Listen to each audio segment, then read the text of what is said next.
ਓੰਕਾਰ ਸਤਿਨਾਮ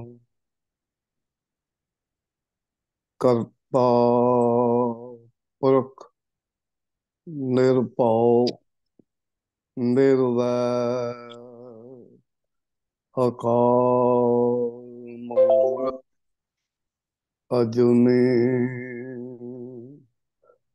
ਸੈਭੰ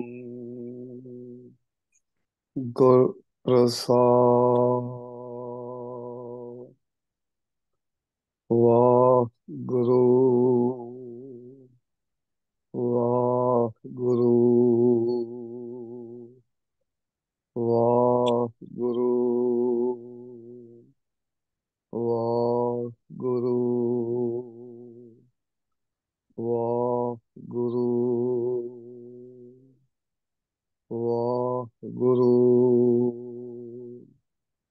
ਵਾਹਿਗੁਰੂ ਵਾਹਿਗੁਰੂ ਜੀ ਕਾ ਖਾਲਸਾ ਵਾਹਿਗੁਰੂ ਜੀ ਕੀ ਫਤਿਹ। ਸਾਰੇ ਵੀਰ ਭੈਣਾਂ ਨੂੰ ਜੀ ਆਇਆਂ ਆਖਦਾ ਹੋਇਆ ਸਰਦਾਰ ਕੁਲਵੰਤ ਸਿੰਘ ਜੀ ਨੂੰ ਬੇਨਤੀ ਕਰਦਾ ਹਾਂ ਉਹ ਇਸ ਪੌੜੀ ਬਾਰੇ ਆਪਣੇ ਵਿਚਾਰ ਸਾਡੇ ਸਾਰਿਆਂ ਨਾਲ ਸਾਂਝੇ ਕਰਨ ਜੀ। ਸਰਦਾਰ ਕੁਲਵੰਤ ਸਿੰਘ ਜੀ।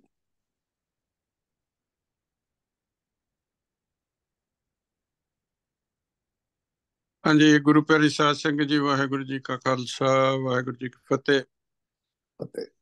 ਸਾਹਿਬ ਜੀ ਦਾ ਬਹੁਤ ਬਹੁਤ ਧੰਨਵਾਦ ਜਿਹੜੇ ਸਾਨੂੰ ਗੁਰਬਾਣੀ ਦੇ ਲੜ ਲਾ ਕੇ ਜੀਵਨ ਦਾ ਮਨੋਰਥ ਕਿਸ ਤਰ੍ਹਾਂ ਅਸੀਂ ਸੰਪੂਰਨ ਕਰਨਾ ਤੇ ਕਿਵੇਂ ਆਪਾਂ ਆਨੰਦ ਦੀ ਅਵਸਥਾ ਦੇ ਵਿੱਚ ਵਿਚਰਨਾ। ਸੋ ਇਹਨਾਂ ਦਾ ਬਹੁਤ ਬਹੁਤ ਧੰਨਵਾਦ ਹੈ। ਅੱਜ ਦੀ ਜੋ ਵਿਚਾਰ ਆਪਾਂ ਕਰਨ ਜਾ ਰਹੇ ਹਾਂ ਉਹ ਸ੍ਰੀ ਜਪਜੀ ਸਾਹਿਬ ਦੇ ਵਿੱਚ ਜਿਹੜੇ 5 ਖੰਡਾਂ ਦੀ ਗੱਲ ਹੋਈ ਹੈ ਉਹਦੀ ਵਿਚਾਰ ਦਾ ਪਹਿਲਾ ਪੜਾਅ ਧਰਮ ਖੰਡ। ਸੋ ਪਹਿਲੀ ਸਮਝਣ ਵਾਲੀ ਗੱਲ ਆਪਾਂ ਸਾਰਿਆਂ ਨੂੰ ਇਹ ਹੈ ਵੀ ਗੁਰਬਾਣੀ ਅਨੁਸਾਰ ਧਰਮ ਕੀ ਹੈ। ਸੋ ਜਦੋਂ ਆਪਾਂ ਗੁਰਬਾਣੀ ਨੂੰ ਦੀਰਘ ਨੀਝ ਨਾਲ ਵਿਚਾਰਦੇ ਹਾਂ ਤਾਂ ਇੱਕ ਗੱਲ ਨਿੱਤਰ ਕੇ ਸਾਹਮਣੇ ਆਉਂਦੀ ਹੈ, ਸਰਬ ਧਰਮ ਮੈਂ ਸ੍ਰੇਸ਼ਟ ਧਰਮ ਹਰ ਕੋ ਨਾਮ ਜਪ ਨਿਰਮਲ ਕਰਮ। ਕਿਉਂਕਿ ਜਿੰਨੀ ਵੀ ਕਾਇਨਾਤ ਹੈ ਜਾਂ ਦੂਈ ਕੁਦਰਤ ਹੈ ਇਹ ਸਾਰਾ ਪਸਾਰਾ ਨਾਮ ਦੁਆਰਾ ਹੋਇਆ। ਇਹਦਾ ਮਤਲਬ ਜਿੰਨੀ ਵੀ ਕਾਇਨਾਤ ਹੈ ਇਹਦੀ ਜੀਵਨ ਦੀ ਰੌਂ ਜਾਂ ਜੀਵਨ ਦੀ ਧੜਕਣ ਜਿਹੜੀ ਉਹ ਨਾਮ ਹੈ ਤੇ ਨਾਮ ਦੇ ਵਿੱਚੋਂ ਹੀ ਮੇਰਾ ਜਾਂ ਤੁਹਾਡਾ ਸਾਰਿਆਂ ਦਾ ਵਜੂਦ ਜਿਹੜਾ ਹੈ ਉਹ ਪ੍ਰਗਟ ਹੋਇਆ। ਆਪਾਂ ਸਾਰੇ ਨਾਮ ਦੇ ਆਸਰੇ ਇਹ ਜੀਵਨ ਦੇ ਵਿੱਚ ਆਪਣੀ ਜੀਵਨ ਦੀ ਖੇਡ ਖੇਡ ਰਹੇ ਆ ਤੇ ਗੁਰਬਾਣੀ ਅਨੁਸਾਰ ਨਾਮ ਹੀ ਸਭ ਦਾ ਸਰੋਤ ਹੈ। ਕਿਉਂਕਿ ਜੇਤਾ ਕੀਤਾ ਤੇਤਾ ਨਾਉ ਬਿਨ ਨਾਮੇ ਨਾਹੀ ਕੋ ਥਾਉ। ਸੋ ਇਹ ਨਾਮ ਤੱਤ ਨੂੰ ਪਛਾਨਣਾ, ਨਾਮ ਨੂੰ ਆਪਣੇ ਜੀਵਨ ਦਾ ਨਿਖੜਵਾਂ ਅੰਗ ਬਣਾਉਣਾ ਗੁਰਬਾਣੀ ਮੁਤਾਬਕ ਇਹ ਸਭ ਤੋਂ ਸ੍ਰੇਸ਼ਟ ਧਰਮ ਹੈ। ਭਾਵ ਆਪਣੇ ਨਿਜ ਸਰੂਪ ਨੂੰ ਪਛਾਨਣਾ ਤੇ ਪਛਾਣਨ ਲਈ ਉਦਮ ਮਸ਼ੱਕਤ ਮਿਹਨਤ ਕਰਨੀ ਇਹ ਧਰਮ ਦਾ ਮਾਰਗ ਅਖਵਾਉਂਦਾ ਹੈ। ਸੋ ਆਪਣੇ ਰੀਅਲ ਸੈਲਫ ਨੂੰ to experience your true self is dharma. ਸੱਚਾ ਧਰਮ ਜਿਹੜਾ ਹੈ ਉਹ ਆਪਣੇ ਆਪ ਨੂੰ ਆਪਣੇ ਨਿਜ ਸਰੂਪ ਨੂੰ ਪਛਾਣਨਾ ਹੈ। ਇਸੇ ਕਰਕੇ ਗੁਰਬਾਣੀ ਵਿੱਚ ਬਾਰ-ਬਾਰ ਇਹ ਗੱਲ ਕੀਤੀ ਗਈ ਹੈ, ਨਾਨਕ ਕੇ ਘਰ ਕੇਵਲ ਨਾਮ। ਬਾਬੇ ਨਾਨਕ ਦੇ ਘਰ ਦੇ ਵਿੱਚ ਉਹਨਾਂ ਦੇ ਸਿਸਟਮ ਦੇ ਵਿੱਚ ਇੱਕੋ ਗੱਲ ਕੀਤੀ ਜਾਂਦੀ ਹੈ ਕਿ ਨਾਮ ਕੀ ਹੈ, ਨਾਮ ਨਾਲ ਸਾਰੀ ਸ੍ਰਿਸ਼ਟੀ ਦਾ ਪਸਾਰ ਕਿਵੇਂ ਹੋਇਆ, ਤੇ ਨਾਮ ਸਾਰੀ ਕੁਦਰਤ ਕਾਇਨਾਤ ਦੀ ਧੜਕਣ ਹੈ। ਇਹਦੇ ਬਿਨਾਂ ਕੋਈ ਵੀ ਕਿਣਕਾ ਵਜੂਦ ਵਿੱਚ ਰਹਿ ਨਹੀਂ ਸਕਦਾ। ਸੋ ਇਸੇ ਨਾਮ ਨੂੰ ਗੁਰਬਾਣੀ ਵਿੱਚ ਪਵਣਾ ਵੀ ਕਿਹਾ ਹੈ। ਸਾਚੇ ਤੇ ਪਵਣਾ ਪਾਇਆ, ਪਵਨੇ ਤੇ ਜਲ ਹੋਏ, ਜਲ ਤੇ ਤ੍ਰਿਭਵਨ ਸਾਜਿਆ, ਘਟ ਘਟ ਜੋਤ ਸਮੋਏ। ਸੋ ਸਾਰਿਆਂ ਦੇ ਅੰਦਰ ਜਿਹੜੀ ਜੋਤ ਸਮਾਈ ਹੋਈ ਹੈ, ਉਹਨੂੰ ਜਾਣਨਾ, ਉਹਨੂੰ ਪਛਾਣਨਾ ਤੇ ਉਹਦਾ ਐਕਸਪੀਰੀਅੰਸ ਕਰਨਾ, ਇਹ ਸਾਡਾ ਧਰਮ ਹੈ। ਇਹ ਸੱਚਾ ਮਾਰਗ ਹੈ ਜਿਹੜਾ ਗੁਰਬਾਣੀ ਆਪਾਂ ਨੂੰ ਦਰਸ਼ਨ ਕਰਦੀ ਹੈ। ਪਰ ਇਹ ਧਰਮ ਕਮਾਉਣ ਵਾਸਤੇ ਅਕਾਲ ਪੁਰਖ ਨੇ ਇੱਕ ਬਹੁਤ ਵੱਡਾ ਖੇਡ ਰਚਿਆ, ਜਿਹਨੂੰ ਗੁਰਬਾਣੀ ਵਿੱਚ ਪ੍ਰਪੰਚ ਕਹਿੰਦੇ ਨੇ। ਸੋ ਇਸ ਪ੍ਰਪੰਚ ਦੇ ਵਿੱਚ ਕਈ ਗੁੰਝਲਾਂ ਅਕਾਲ ਪੁਰਖ ਨੇ ਆਪ ਹੀ ਪੈਦਾ ਕਰ ਦਿੱਤੀਆਂ ਨੇ। ਤਰ੍ਹਾਂ ਤਰ੍ਹਾਂ ਦੇ ਜੀਵ ਜੰਤੂ ਪੈਦਾ ਕਰ ਦਿੱਤੇ ਨੇ, ਰਾਤਾਂ ਬਣਾ ਦਿੱਤੀਆਂ, ਰੁੱਤਾਂ ਬਣਾ ਦਿੱਤੀਆਂ, ਤੇ ਚੰਦਰਮਾ ਦੇ ਹਿਸਾਬ ਦੇ ਨਾਲ ਚਿੱਤਾਂ ਬਣਾ ਦਿੱਤੀਆਂ, ਤੇ ਸੂਰਜ ਕੈਲੰਡਰ ਦੇ ਨਾਲ ਵਾਰਾਂ ਬਣਾ ਦਿੱਤੀਆਂ। ਕਈ ਤਰ੍ਹਾਂ ਦੀਆਂ ਪੌਣਾਂ ਚੱਲਦੀਆਂ ਨੇ।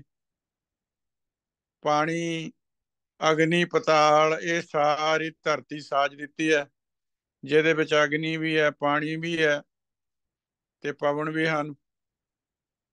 ਇਹ ਸਾਰੇ ਵਾਯੂਮੰਡਲ ਦੇ ਵਿੱਚ, ਇਹ ਸਾਰੇ ਪਸਾਰੇ ਦੇ ਵਿੱਚ ਅਕਾਲ ਪੁਰਖ ਨੇ ਜਿਹੜੀ ਧਰਤੀ ਪੈਦਾ ਕੀਤੀ ਹੈ ਨਾ, ਇਹ ਧਰਮਸਾਲ ਹੈ, ਜਿੱਥੇ ਆਪਾਂ ਆਪਣੇ ਧਰਮ ਨੂੰ ਕਮਾਉਣਾ ਹੈ ਤੇ ਧਰਮ ਕਮਾਉਣ ਦੀ ਜਾਚ ਸਿੱਖਣੀ ਹੈ। ਸਾਲ ਕਹਿੰਦੇ ਆ ਘਰ ਨੂੰ ਜਾਂ ਪਾਠਸ਼ਾਲਾ ਨੂੰ। ਜਿਵੇਂ ਗੁਰਬਾਣੀ ਵਿੱਚ ਵੀ ਆਪਾਂ ਨੂੰ ਗੁਰੂ ਮਹਾਰਾਜ ਨੇ ਕਲੀਅਰ ਕੀਤਾ ਹੈ, ਸਤ ਸੰਗਤ ਸਤਿਗੁਰ ਚਟਸਾਲ ਹੈ, ਜਿਤ ਹਰ ਗੁਣ ਸਿੱਖਾ। ਜਿੱਥੋਂ ਆਪਾਂ ਹਰੀ ਦੇ ਗੁਣ ਸਿੱਖਦੇ ਹਾਂ, ਹਰੀ ਦੇ ਗੁਣ ਗ੍ਰਹਿਣ ਕਰਦੇ ਹਾਂ। ਸੋ ਇਸ ਧਰਤੀ ਤੇ ਜਦੋਂ ਦੇ ਆਪਾਂ ਆਏ ਹਾਂ, ਆਪਾਂ ਆਪਣੇ ਰੀਅਲ ਸੈਲਫ ਨੂੰ ਪਛਾਣਨਾ ਤੇ ਸ਼ੁਭ ਕਰਮ ਦੇ ਕਰਮ ਕਰਦਿਆਂ ਹੋਇਆ ਇਸ ਧਰਤੀ ਤੇ ਆਪਣਾ ਧਰਮ ਕਮਾਉਣਾ। ਤੇ ਨਾਲ ਹੀ ਗੁਰੂ ਮਹਾਰਾਜ ਜੀ, ਜਿੰਨੀ ਵੀ ਇਹ ਪਿੱਠ ਭੂਮੀ ਹੈ, ਇਹ ਜਿਹੜੀ ਧਰਤੀ ਹੈ, ਜਿਹਦੇ ਉੱਤੇ ਅਨੇਕਾਂ ਕਿਸਮ ਦੀਆਂ ਰੁੱਤਾਂ ਨੇ, ਰਾਤਾਂ ਨੇ, ਤਿੱਤਾਂ ਨੇ, ਵਾਰ ਨੇ, ਪੌਣ ਪਾਣੀ, ਅਗਨੀ ਹੈ, ਪਤਾਲ ਹੈ, ਤੇ ਇਸ ਵਿੱਚ ਜੀ ਜੁਗਤ ਕੇ ਰੰਗ, ਇਹਦੇ ਅੰਦਰ ਕਈ ਤਰ੍ਹਾਂ ਦੇ ਜੀਵ ਪੈਦਾ ਕੀਤੇ ਨੇ। ਉਹਨਾਂ ਸਾਰਿਆਂ ਦੀ ਆਪਣੀ ਜੀਵਨ ਜੁਗਤ ਜਿਹੜੀ ਆ, ਉਹ ਵੀ ਨਵੇਕਲੀ ਹੈ। ਇੱਕ ਜੁਗਤ ਦੂਜੇ ਨਾਲ ਰਲਦੀ ਨਹੀਂ। ਜੇ ਧਰਤੀ ਵਿੱਚ ਰੀਂਗਣ ਵਾਲਾ ਵਾਰਮ ਹੈ ਤਾਂ ਉਹਦੀ ਆਪਣੀ ਜੁਗਤੀ ਹੈ, ਜੇ ਦਰਖਤ ਹੈ ਤਾਂ ਉਹਦੀ ਆਪਣੀ ਜੁਗਤੀ ਹੈ, ਜੇ ਅਸਮਾਨ ਵਿੱਚ ਚੰਦ ਸੂਰਜ ਨੇ ਉਹਨਾਂ ਦੀ ਆਪਣੀ ਜੁਗਤ ਹੈ। ਸਾਡੇ ਸਰੀਰ ਦੇ ਅੰਦਰ ਜਿੰਨੇ ਵੀ ਬੈਕਟੀਰੀਆ ਹਨ ਜਾਂ ਸੈੱਲ ਨੇ, ਉਹਨਾਂ ਸਾਰਿਆਂ ਦੀ ਆਪਣੀ ਆਪਣੀ ਜੀਵਨ ਜੁਗਤੀ ਹੈ। ਤਿੰਨ ਕੇ ਨਾਮ ਅਨੇਕ ਅਨੰਤ, ਉਹਨਾਂ ਦੇ ਨਾਮ ਵੀ ਜਿੰਨੀ ਦੁਨੀਆ ਦੀ ਕਾਇਨਾਤ ਹੈ ਓਨੇ ਹੀ ਨੇ। ਹਰੇਕ ਦਾ ਵੱਖਰਾ ਵੱਖਰਾ ਨਾਮ ਹੈ, ਵੱਖਰੀ ਵੱਖਰੀ ਜੁਗਤ ਹੈ, ਵੱਖਰੀ ਵੱਖਰੀ ਜੀਵਨ ਜਾਂਚ ਹੈ।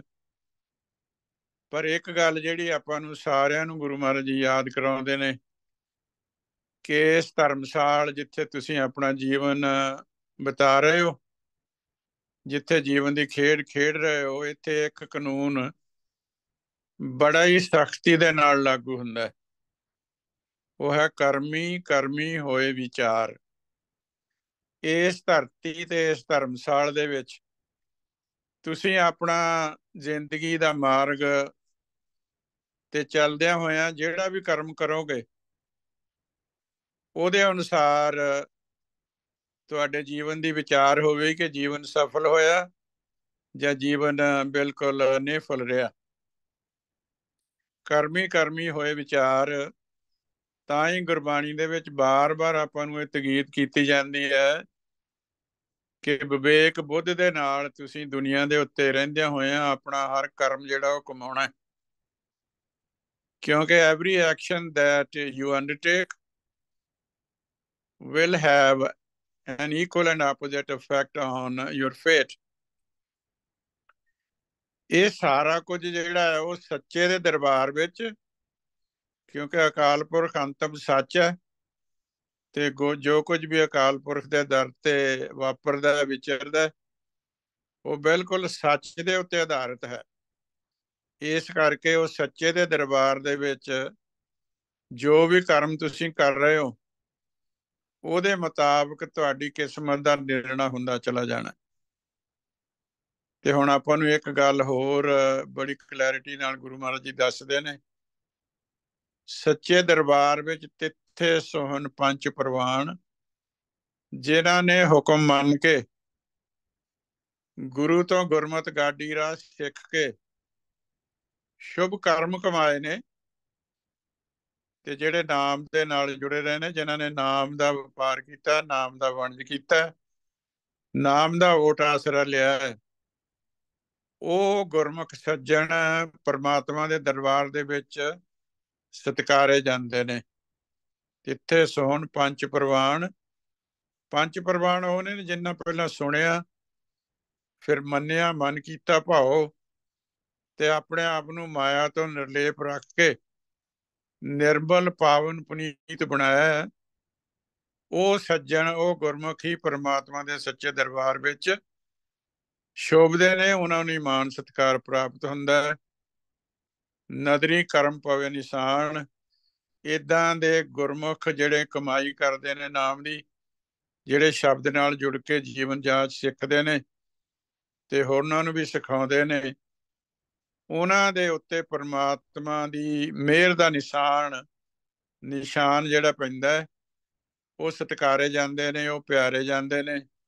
ਉਹਨਾਂ ਨੂੰ ਅਕਾਲ ਪੁਰਖ ਦੇ ਦਰ ਤੇ ਸ਼ੋਭਾ ਪ੍ਰਾਪਤ ਹੁੰਦੀ ਹੈ, ਉਹਨਾਂ ਨੂੰ ਮਾਣ ਸਤਿਕਾਰ ਮਿਲਦਾ ਹੈ। ਪਰ ਨਾਲ ਆਪਾਂ ਨੂੰ ਇਹ ਵੀ ਚੇਤਾਵਨੀ ਹੈ, ਕੱਚ ਪਕਾਈ ਉੱਥੇ ਪਾਏ। ਉੱਥੇ ਵੀ ਸੱਚੇ ਦਰਬਾਰ ਵਿੱਚ, ਪਰਮਾਤਮਾ ਦੀ ਨਿਆਇਸ਼ਾਲਾ ਦੇ ਵਿੱਚ। ਹੁਣ ਕਈ ਵਾਰੀ ਆਪਾਂ ਨੂੰ ਇਹ ਭੁਲੇਖਾ ਹੁੰਦਾ ਹੈ ਕਿ ਨਿਆਂ ਕਿੱਥੇ ਹੁੰਦਾ ਹੈ। ਪਰਮਾਤਮਾ ਦਾ ਕੋਈ ਆਪਣਾ ਨਿਵੇਕਲਾ ਸਥਾਨ ਹੈ, ਜਿੱਥੇ ਸਾਰੀਆਂ ਸਾਡੇ ਕਰਮਾਂ ਦਾ ਲੇਖਾ ਜੋਖਾ ਹੁੰਦਾ ਹੈ। ਪਰ ਜਦੋਂ ਆਪਾਂ ਗੁਰੂ ਮਹਾਰਾਜ ਦੀ ਬਾਣੀ ਨੂੰ ਬਾਰ-ਬਾਰ ਵਿਚਾਰਦੇ ਹਾਂ, ਤਾਂ ਜਦੋਂ ਪਰਮਾਤਮਾ ਦੀ ਜਾਂ ਅਕਾਲ ਪੁਰਖ ਦੀ ਹੋਂਦ ਬਾਰੇ ਆਪਾਂ ਨੂੰ ਪਰਿਭਾਸ਼ਾ ਦਿੱਤੀ ਜਾਂਦੀ, ਤਾਂ ਇਹ ਕਿਹਾ ਜਾਂਦਾ ਹੈ, ਓਮਨੀ ਪੋਟੈਂਟ, ਓਮਨੀ ਸਾਇੰਟ ਤੇ ਓਮਨੀ ਪ੍ਰੈਜ਼ੈਂਟ। ਸਰਵ ਸ਼ਕਤੀਮਾਨ, ਸਰਵ ਗਿਆਤਾ ਤੇ ਸਰਵ ਵਿਆਪਕ ਹੈ। ਜਿਹੜਾ ਦੁਨੀਆ ਦੇ ਹਰ ਕਿਣਕੇ ਦੇ ਵਿੱਚ ਵਿਆਪਕ ਹੈ, ਉਹਦਾ ਕੋਈ ਖਾਸ ਸਥਾਨ ਨਹੀਂ ਹੋ ਸਕਦਾ, ਕਿਉਂਕਿ ਉਹਦਾ ਹਰ ਕਿਣਕੇ ਦੇ ਵਿੱਚ ਨਿਵਾਸ ਹੈ, ਤੇ ਉਹਦੇ ਜਸਟਿਸ ਸਿਸਟਮ ਦੇ ਵਿੱਚ ਵੀ ਕੋਈ ਖਾਸ ਵਿਸ਼ੇਸ਼ ਜਗ੍ਹਾ ਨਹੀਂ ਹੈ। ਉਹਦੇ ਸਿਸਟਮ ਦੇ ਵਿੱਚ ਇਨਬਿਲਟ ਹੈ ਕਿ ਜੋ ਕਰਮ ਕਮਾਓਗੇ ਉਹਦਾ ਫਲ ਤੁਸੀਂ ਭੋਗੋਗੇ। ਤਾਂ ਹੀ ਗੁਰਬਾਣੀ ਵਿੱਚ ਆਪਾਂ ਨੂੰ ਸੂਚਿਤ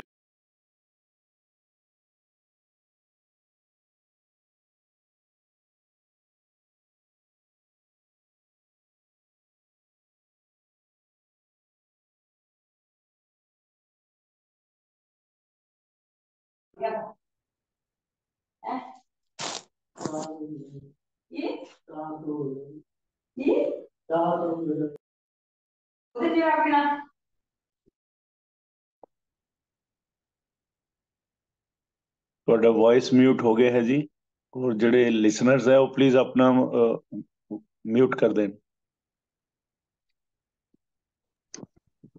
ਹਾਂਜੀ, ਹੁਣ ਸੁਣਦਾ ਜੀ? ਹੈਲੋ, ਹਾਂਜੀ ਆ ਰਿਹਾ ਜੀ, ਆ ਰਹੀ ਆਵਾਜ਼ ਜੀ। ਇਹ ਕਿੱਥੋਂ ਮਿਸ ਹੋਈ ਸੀ? ਮੈਂ ਦੁਬਾਰਾ ਨਹੀਂ ਤਾਂ ਗੱਲ ਕਰ ਦਿੰਦਾ ਜੀ। ਨਾਨਕ ਗਿਆ ਜਾਪੈ ਜਾਏ। ਹਾਂਜੀ, ਜਦੋਂ ਹੁਣ ਬਾਬਾ ਜੀ ਆਪਾਂ ਨੂੰ ਇਹ ਦੱਸਦੇ ਨੇ ਕਿ ਜਦੋਂ ਪਰਮਾਤਮਾ ਦੇ ਜਸਟਿਸ ਸਿਸਟਮ ਦੇ ਵਿੱਚ ਤੁਹਾਡੀ ਹਾਜ਼ਰੀ ਲੱਗੇਗੀ, ਉੱਥੇ ਤੁਹਾਨੂੰ ਪਤਾ ਲੱਗਣਾ ਹੈ ਕਿ ਤੁਸੀਂ ਗੁਰਮੁਖ ਹੋ ਕੇ ਜੀਵਨ ਦਾ ਲਾਹਾ ਖੱਟਿਆ ਜਾਂ ਮਨਮੁਖ ਹੋ ਕੇ ਜੀਵਨ ਇੱਥੇ ਨਸ਼ਟ ਕਰ ਲਿਆ। ਕੱਚ ਪਕਾਈ ਉੱਥੇ ਪਾਈ, ਇਹ ਦੁਬਾਰਾ ਥੋੜਾ ਰਿਪੀਟ ਕਰਿਓ। ਹਾਂਜੀ ਭਈ, ਆਪਾਂ ਪਰਮਾਤਮਾ ਦੇ ਹੁਕਮ ਅਨੁਸਾਰ ਚੱਲੇ ਆ, ਜੀਵਨ ਦੇ ਵਿੱਚ ਗੁਰਮੁਖ ਬਣੇ ਆ ਤੇ ਗੁਰਬਾਣੀ ਤੇ ਖਰੇ ਉਤਰੇ ਆ, ਜਾਂ ਆਪਾਂ ਗੁਰੂ ਦਾ ਹੁਕਮ ਨਹੀਂ ਮੰਨਿਆ, ਅਕਾਲ ਪੁਰਖ ਦੇ ਭਾਣੇ ਵਿੱਚ ਨਹੀਂ ਰਹੇ, ਇਹਦਾ ਨਿਤਾਰਾ ਨਿਰਣਾ ਜਿਹੜਾ ਹੈ ਉਹ ਅਕਾਲ ਪੁਰਖ ਦੀ ਦਰਗਾਹ ਵਿੱਚ ਹੋਵੇਗਾ। ਤੇ ਉੱਥੇ ਜਦੋਂ ਆਪਣੀ ਹਾਜ਼ਰੀ ਲੱਗੂਗੀ, ਉੱਥੇ ਸਾਨੂੰ ਪਤਾ ਲੱਗੂਗਾ ਵੀ ਅਸੀਂ ਕੱਚੇ ਰਹੇ, ਪੱਕੇ ਰਹੇ, ਸਾਖਤ ਲੋਭੀ ਰਹੇ, ਜਾਂ ਗੁਰੂ ਦੇ ਹੁਕਮ ਨੂੰ ਮੰਨ ਕੇ ਨਾਮ ਜਪ ਕੇ ਆਪਣਾ ਜੀਵਨ ਸਫਲਾ ਕਰਕੇ ਗਏ। ਸੋ ਇਹ ਮੈਨੂੰ ਲੱਗਦਾ ਹੈ ਵੀ ਅਕਾਲ ਪੁਰਖ ਨੇ ਧਰਤੀ ਜਿਹੜੀ ਉਹ ਧਰਮਸਾਲ ਬਣਾਈ ਹੈ। ਤਰ੍ਹਾਂ ਤਰ੍ਹਾਂ ਦੇ ਜੀਵ ਜੰਤੂ ਨੇ, ਤਰ੍ਹਾਂ ਤਰ੍ਹਾਂ ਦੀਆਂ ਜੀਵਨ ਜੁਗਤੀਆਂ ਨੇ, ਪਰ ਹਰੇਕ ਜੀਵ ਦਾ ਲੇਖਾ ਜੋਖਾ ਜ਼ਰੂਰ ਹੋਣਾ ਹੈ, ਸੱਚੇ ਦਰਬਾਰ ਵਿੱਚ ਹੋਣਾ ਹੈ। ਤੇ ਜਿਨ੍ਹਾਂ ਨੇ ਹੁਕਮ ਦੇ ਅਨੁਸਾਰ ਆਪਣਾ ਜੀਵਨ ਬਸਰ ਕੀਤਾ ਹੈ ਤੇ ਹੁਕਮ ਅਨੁਸਾਰ ਹੀ ਉਹ ਸ਼ੁਭ ਕਰਮ ਕਰਦੇ ਰਹੇ, ਗੁਰਮੁਖ ਬਣ ਕੇ ਆਪਣਾ ਜੀਵਨ ਬਿਤਾਇਆ, ਉਹਨਾਂ ਤੇ ਪਰਮਾਤਮਾ ਦੀ ਮਿਹਰ ਹੁੰਦੀ ਹੈ, ਮਿਹਰ ਹੁੰਦੀ ਹੈ ਜਾਂ ਨਦਰ ਕਰਮ ਹੁੰਦੀ ਹੈ। ਪਰਮਾਤਮਾ ਦੇ ਦਰਬਾਰ ਵਿੱਚ ਆਪਾਂ ਨੂੰ ਕੱਚੇ ਪੱਕਿਆਂ ਦਾ ਪਤਾ ਲੱਗਦਾ। ਤੇ ਜਦੋਂ ਮੇਰੀ ਹਾਜ਼ਰੀ ਲੱਗੇਗੀ ਤੇ ਮੇਰਾ ਲੇਖਾ ਜੋਖਾ ਹੋਊਗਾ, ਤਾਂ ਮੈਨੂੰ ਪਤਾ ਲੱਗਣਾ ਹੈ ਕਿ ਮੈਂ ਕੱਚਾ ਰਿਹਾ ਜਾਂ ਪੱਕਾ ਰਿਹਾ। ਸੋ ਇਹ ਸਾਰਾ ਕੁਝ ਧਰਮਖੰਡ ਦੇ ਵਿੱਚ ਹੁੰਦਾ। ਪਰ ਧਰਮਖੰਡ ਦੇ ਬਾਰੇ ਜਾਂ ਖੰਡਾਂ ਬਾਰੇ ਬਹੁਤ ਵੱਖਰੇ ਵੱਖਰੇ ਵਿਚਾਰ ਨੇ। ਕੋਈ ਤਾਂ ਇਹਨਾਂ ਨੂੰ ਕਹਿੰਦੇ ਨੇ ਕਿ ਸੁਰਤੀ ਦੇ ਮਾਰਗ ਨੇ, ਸੁਰਤੀ ਦੇ ਪੈਂਡੇ ਨੇ। ਕਈ ਕਹਿੰਦੇ ਨੇ ਸੂਖਮ ਜਗ੍ਹਾ ਹੈਗੀਆਂ ਜਿਹੜੀਆਂ ਕੇਵਲ ਤੇ ਕੇਵਲ ਦਿਵ ਦ੍ਰਿਸ਼ਟੀ ਵਾਲਿਆਂ ਨੂੰ ਹੀ ਅਨੁਭਵ ਵਿੱਚ ਆਉਂਦੀਆਂ। ਈਵਨ ਮੈਂ ਭਾਈ ਵੀਰ ਸਿੰਘ ਉਹਨਾਂ ਨੂੰ ਜਦੋਂ ਪੜ੍ਹਿਆ, ਉਹਨੇ ਵੀ ਹੱਥ ਖੜੇ ਕਰ ਦਿੱਤੇ ਕਿ ਅਕਾਲ ਪੁਰਖ ਦੀ ਜਾਂ ਗੁਰੂ ਨਾਨਕ ਦੀ ਅਗਾਧ ਬੋਧ ਬਾਣੀ ਜਿਹੜੀ ਹੈ, ਇਹਦਾ ਭੇਦ ਤਾਂ ਸਾਨੂੰ ਜਦੋਂ ਅਸੀਂ ਐਨਲਾਈਟਨ ਹੋ ਜਾਵਾਂਗੇ ਜਾਂ ਬਾਬਾ ਜੀ ਵਾਂਗ ਵਿਵੇਕ ਬੁੱਧ ਵਾਲੇ ਹੋ ਜਾਵਾਂਗੇ, ਤਾਂ ਇਹਦਾ ਨਿਤਾਰਾ ਜਾਂ ਨਿਰਣਾ ਹੋ ਸਕੇਗਾ। ਨਹੀਂ ਤਾਂ ਆਪਾਂ ਸਾਰੇ ਆਪਣੇ ਕਿਆਸ ਜਿਹੜੇ ਲਾਉਨੇ ਆ, ਆਪਾਂ ਇਹਦਾ ਨਿਰਣਾ ਨਹੀਂ ਕਰ ਸਕਦੇ ਕਿ ਅਸਲ ਵਿੱਚ ਇਹ ਗੱਲ ਕੀ ਹੈ। ਪਰ ਫਿਰ ਵੀ ਇੱਕ ਗੱਲ ਤਾਂ ਸਪਸ਼ਟ ਹੈ ਕਿ ਧਰਤੀ ਧਰਮਸਾਲ ਆ, ਵੱਖਰੇ ਵੱਖਰੇ ਤਰ੍ਹਾਂ ਦੇ ਜੀਵ ਨੇ। ਜਿਹੜਾ ਕਰਮ ਅਸੀਂ ਕਰਾਂਗੇ ਉਹਦਾ ਨਤੀਜਾ ਸਾਨੂੰ ਮਿਲੂਗਾ। ਤੇ ਪਰਮਾਤਮਾ ਦੀ ਮਿਹਰ ਦਾ ਨਿਸ਼ਾਨ ਉਹਨਾਂ ਤੇ ਪੈਂਦਾ ਜਿਹੜੇ ਹੁਕਮ ਦੇ ਵਿੱਚ ਆਪਣਾ ਜੀਵਨ ਬਤੀਤ ਕਰਦੇ ਨੇ। ਸੋ ਇੰਨੀ ਕੁ ਵਿਚਾਰ ਆਪ ਜੀ ਨੇ ਪ੍ਰਵਾਨ ਕਰਨੀ, ਹੋਈਆਂ ਭੁੱਲਾਂ ਦੀ ਖਿਮਾ ਬਖਸ਼ਣੀ। ਤੇ ਹੁਣ ਪ੍ਰੋਫੈਸਰ ਸਾਹਿਬ ਆਪਾਂ ਨੂੰ ਗੁਰਬਾਣੀ ਦੇ ਪ੍ਰਵਾਨਾਂ ਦੇ ਨਾਲ ਧਰਮਖੰਡ ਦੀ ਸੋਝੀ ਜਿਹੜੀ ਉਹ ਦੇਣ ਦਾ ਯਤਨ ਕਰਨਗੇ। ਸੋ ਮੇਰੀ ਵੱਲੋਂ ਇੰਨੀ ਬੇਨਤੀ ਪ੍ਰਵਾਨ। ਵਾਹਿਗੁਰੂ ਜੀ ਕਾ ਖਾਲਸਾ, ਵਾਹਿਗੁਰੂ ਜੀ ਕੀ ਫਤਿਹ। ਵਾਹਿਗੁਰੂ ਜੀ ਕੀ ਫਤਿਹ। ਬਹੁਤ ਧੰਨਵਾਦ ਵੀਰ ਜੀਓ। ਜੇ ਕਿਸੇ ਵੀਰ ਦਾ ਕੋਈ ਸਵਾਲ ਹੋਵੇ ਤਾਂ ਨੋਟ ਕਰ ਲੈਣਾ, ਬਾਅਦ ਵਿੱਚ ਅਸੀਂ ਵਿਚਾਰ ਕਰ ਲਵਾਂਗੇ। ਬਹੁਤ ਸਾਰੇ ਜਿਹੜੇ ਵਰਡ ਮੀਨਿੰਗ, ਕੁਝ ਡਿਟੇਲ ਮੀਨਿੰਗ, ਕੁਝ ਫਿਲਾਸਫੀ ਵੀਰ ਕੁਲਵੰਤ ਸਿੰਘ ਜੀ ਨੇ ਬਹੁਤ ਕਲੀਅਰ ਕਰ ਦਿੱਤੀ ਹੈ। ਆਓ ਅਸੀਂ ਇਸ ਪੌੜੀ ਨੂੰ ਇੱਕ ਵਾਰੀ ਫਿਰ ਪੜ੍ਹਦੇ ਹੋਏ ਇਸ ਦੇ ਬਹੁਪੱਖੀ ਜਿਹੜੇ ਵਿਚਾਰ ਗੁਰਬਾਣੀ ਅਨੁਸਾਰ ਹਨ, ਮੈਂ ਉਹਨਾਂ ਦੇ ਨਾਲ ਆਪ ਜੀ ਦੀ ਸਾਂਝ ਪਾਉਣ ਦਾ ਯਤਨ ਕਰਦਾ ਹਾਂ। ਸਾਹਿਬ ਬਖਸ਼ਿਸ਼ ਕਰ ਰਹੇ ਹਨ। ਰਾਤੀ ਰੁੱਤੀ ਫਿੱਤੀ ਵਾਰ, ਪਵਨ ਪਾਣੀ ਅਗਨੀ ਪਾਤਾਲ, ਇਸ ਵਿੱਚ ਧਰਤੀ ਥਾਪ ਰੱਖੀ ਧਰਮਸ਼ਾਲ, ਇਸ ਵਿੱਚ ਜੀ ਜੁਗਤ ਕੇ ਰੰਗ, तिनके नाम अनेक आनंद, करनी करनी होए विचार, सच्चा आप सच्चा दरबार, तिथै सोहन पंच परवान, नदरी करम पवै निशान, कद पकाई उथै पाए, नानक गया जापै जाए, धर्म खंड का एहो धर्म। धर्म, धर्मशाल ਅਤੇ ਖੰਡ। ਖੰਡ ਦੇ ਅੱਖਰੀ ਅਰਥ ਹੁੰਦੇ ਨੇ ਟੁਕੜਾ, ਪੀਸ। ਪਰ ਇੱਥੇ ਧਰਮ ਖੰਡ ਨਹੀਂ, ਧਰਮ ਦੀ ਅਵਸਥਾ, ਉਹਦਾ ਸਟੇਟਸ ਜੋ ਹੈ, ਉਹਦੇ ਬਾਰੇ ਗੱਲ ਕੀਤੀ ਜਾ ਰਹੀ ਹੈ।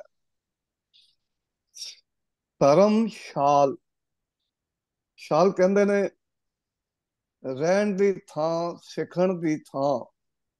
ਜਿਵੇਂ ਪਾਠਸ਼ਾਲਾ ਆਉਂਦਾ ਹੈ, ਇਸ ਤਰ੍ਹਾਂ ਧਰਮਸ਼ਾਲ ਧਰਮ ਦਾ ਜੀਵਨ ਜਿਉਣ ਦੀ ਥਾਂ ਪਰਮੇਸ਼ਰ ਨੇ, ਅਕਾਲ ਪੁਰਖ ਨੇ ਰਾਤਾਂ, ਰੁੱਤਾਂ, ਮੌਸਮ, ਤਾਰੀਖ, ਵਾਰ, ਡੇਜ਼, ਹਵਾ, ਪਾਣੀ, ਅੱਗ, ਮਿੱਟੀ, ਇਹਨਾਂ ਸਾਰਿਆਂ ਨੂੰ ਮਿਲਾ ਕੇ ਧਰਤੀ ਦੀ ਸਾਜਨਾ ਕੀਤੀ ਹੈ। ਉਹਨੂੰ ਧਰਮਸ਼ਾਲ ਬਣਾਇਆ ਹੈ। ਤੇ ਧਰਮਸ਼ਾਲ ਇਸ ਨੂੰ ਆਮ ਜੀਵਨ ਦੇ ਅੰਦਰ ਵੀ ਸਮਝਣ ਦਾ ਯਤਨ ਕਰਦੇ ਹਾਂ। ਜਿਹੜਾ ਕਨਸੈਪਟ, ਜਿਹੜੀ ਵਿਚਾਰ ਅੱਜ ਹੋਟਲ ਜਾਂ ਮੋਟਲ ਦੀ ਹੁੰਦੀ ਹੈ, ਜਿੱਥੇ ਮੁਸਾਫਰ ਰਾਤ ਗੁਜ਼ਾਰਨ ਵਾਸਤੇ ਠਹਿਰਦੇ ਨੇ, ਖਾਸ ਕਰ ਜਿਹੜੇ ਟੂਰਿਸਟ ਹੁੰਦੇ ਨੇ ਜਾਂ ਜਿਹੜੇ ਬਿਜ਼ਨਸਮੈਨ ਹੁੰਦੇ ਨੇ, ਜਦੋਂ ਉਹ ਇੱਕ ਸ਼ਹਿਰ ਤੋਂ ਦੂਜੇ ਸ਼ਹਿਰ ਘੁੰਮਣ ਵਾਸਤੇ ਜਾਂਦੇ ਨੇ, ਬਿਜ਼ਨਸ ਵਾਸਤੇ ਜਾਂਦੇ ਨੇ, ਤੇ ਉਹ ਰਾਤ ਦਾ ਸਮਾਂ ਹੋਟਲਾਂ ਦੇ ਉੱਪਰ, ਜਿਹਨੂੰ ਮੋਟਲ ਵੀ ਕਿਹਾ ਜਾਂਦਾ ਹੈ, ਉੱਥੇ ਰੁਕਦੇ ਹਨ। ਪਰ ਉਹ ਟਿਕਾਣੇ ਪਰਮਾਨੈਂਟ ਨਹੀਂ ਹੁੰਦੇ। ਕੁਝ ਦਿਨ, ਕੁਝ ਰਾਤਾਂ, ਕੁਝ ਸਮਾਂ ਗੁਜ਼ਾਰ ਕੇ ਉੱਥੋਂ ਛੱਡ ਕੇ ਚਲੇ ਜਾਣਾ ਹੁੰਦਾ ਹੈ। ਬਿਲਕੁਲ ਸਤਿਗੁਰੂ ਜੀ ਨੇ ਸਮਝਾਉਣਾ ਕੀਤਾ ਹੈ ਵੀ ਧਰਮਸ਼ਾਲ, ਇਹ ਜੋ ਧਰਤੀ ਬਣਾਈ ਹੈ, ਸਾਰੀਆਂ ਚੀਜ਼ਾਂ ਨੂੰ ਮਿਲਾ ਕੇ ਇਹ ਇੱਕ ਧਰਮ ਜਿਉਣ ਲਈ ਅਸਥਾਨ ਹੈ, ਜਗ੍ਹਾ ਹੈ। ਪਰ ਇਹ ਜਗ੍ਹਾ ਪਰਮਾਨੈਂਟ ਨਹੀਂ ਹੈ ਸਾਡੇ ਲਈ। ਅਸੀਂ ਜੀ, we all are here in this world just for some years, maybe a days or month, whatever we got it. ਇੱਥੇ ਹਮੇਸ਼ਾ ਨਹੀਂ ਰਹਿ ਸਕਦੇ। ਜਿਹਨੇ ਜਨਮ ਲਿਆ ਹੈ ਉਸਨੇ ਮਰਨਾ ਹੈ, ਇੱਥੋਂ ਜਾਣਾ ਹੈ। ਤੇ ਇਸ ਨਾਲ ਅਖੀਰ ਵਿੱਚ ਜਿਹੜੀ ਵਿਚਾਰ ਸਾਂਝੀ ਕੀਤੀ, ਧਰਮ ਖੰਡ ਕਾ ਇਹੋ ਧਰਮ।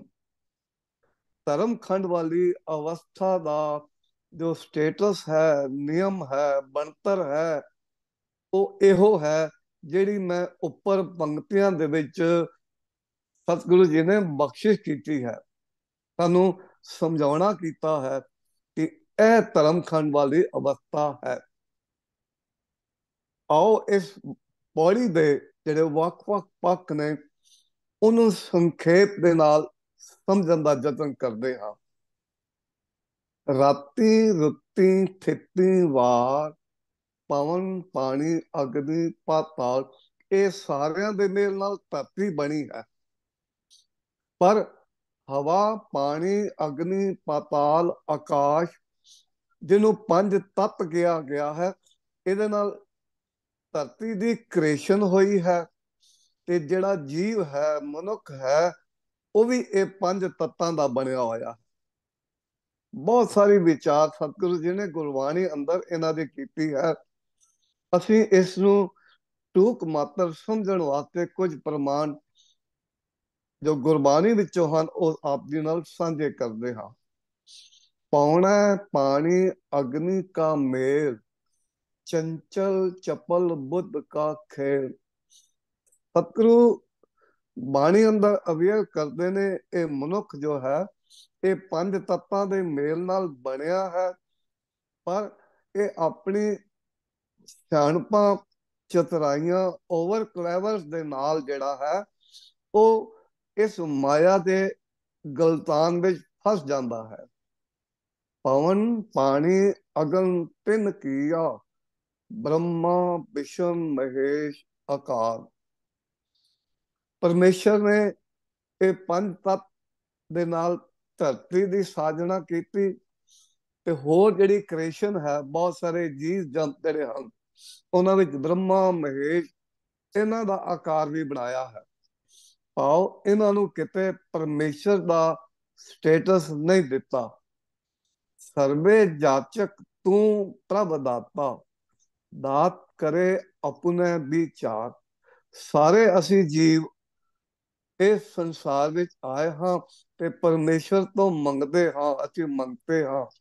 ਉਹ ਦਾਤਾਰ ਹੈ ਤੇ ਆਪਣੇ ਸਿਸਟਮ ਦੇ ਵਿੱਚ ਵਿਚਾਰ ਕਰਕੇ ਸਾਰਿਆਂ ਨੂੰ ਦਿੰਦਾ ਹੈ। ਬਿੰਦ ਰਕਤ ਮਿਲ ਪਿੰਡ ਸਰੀਆ, ਪੌਣ ਪਾਣੀ ਅਗਨੀ ਮਿਲ ਜੀਆ। ਇਹਨਾਂ ਪੰਜਾਂ ਤੱਤਾਂ ਦੇ ਨਾਲ ਇਹ ਸਰੀਰ ਬਣਾਇਆ ਪਰਮੇਸ਼ਰ ਨੇ, ਤੇ ਉਸ ਦੇ ਵਿੱਚ ਜੋ ਬਿੰਦ ਹੈ, ਖੂਨ ਹੈ, ਉਹ ਜਿਹੜੇ ਸਰੀਰ ਦੇ ਹਿੱਸੇ ਹਨ, ਉਹ ਪਰਮੇਸ਼ਰ ਨੇ ਬੜੇ ਇੱਕ ਢੰਗ ਤਰੀਕੇ ਦੇ ਨਾਲ ਇੱਕ ਨਿਯਮ ਦੇ ਵਿੱਚ ਬਣਾਏ ਹਨ। ਜਗਤ ਉਪਾਏ ਖੇਲ ਰਚਾਇਆ, ਪਵਣੈ ਪਾਣੀ ਅਗਨੀ ਜੀਉ ਪਾਇਆ। ਇਹ ਸਾਰਾ ਸੰਸਾਰ ਪੰਜ ਤੱਤਾਂ ਦਾ ਬਣਾ ਕੇ ਉਹਦੇ ਵਿੱਚ ਜੀ ਪੈਦਾ ਕਰਕੇ ਤੇ ਉਸ ਨੂੰ ਇੱਕ ਖੇਡ ਰਚਾਈ ਹੋਈ ਹੈ। ਉਸ ਖੇਡ ਨੂੰ ਆਪ ਪਰਮੇਸ਼ਰ ਦੇਖਦਾ ਹੈ।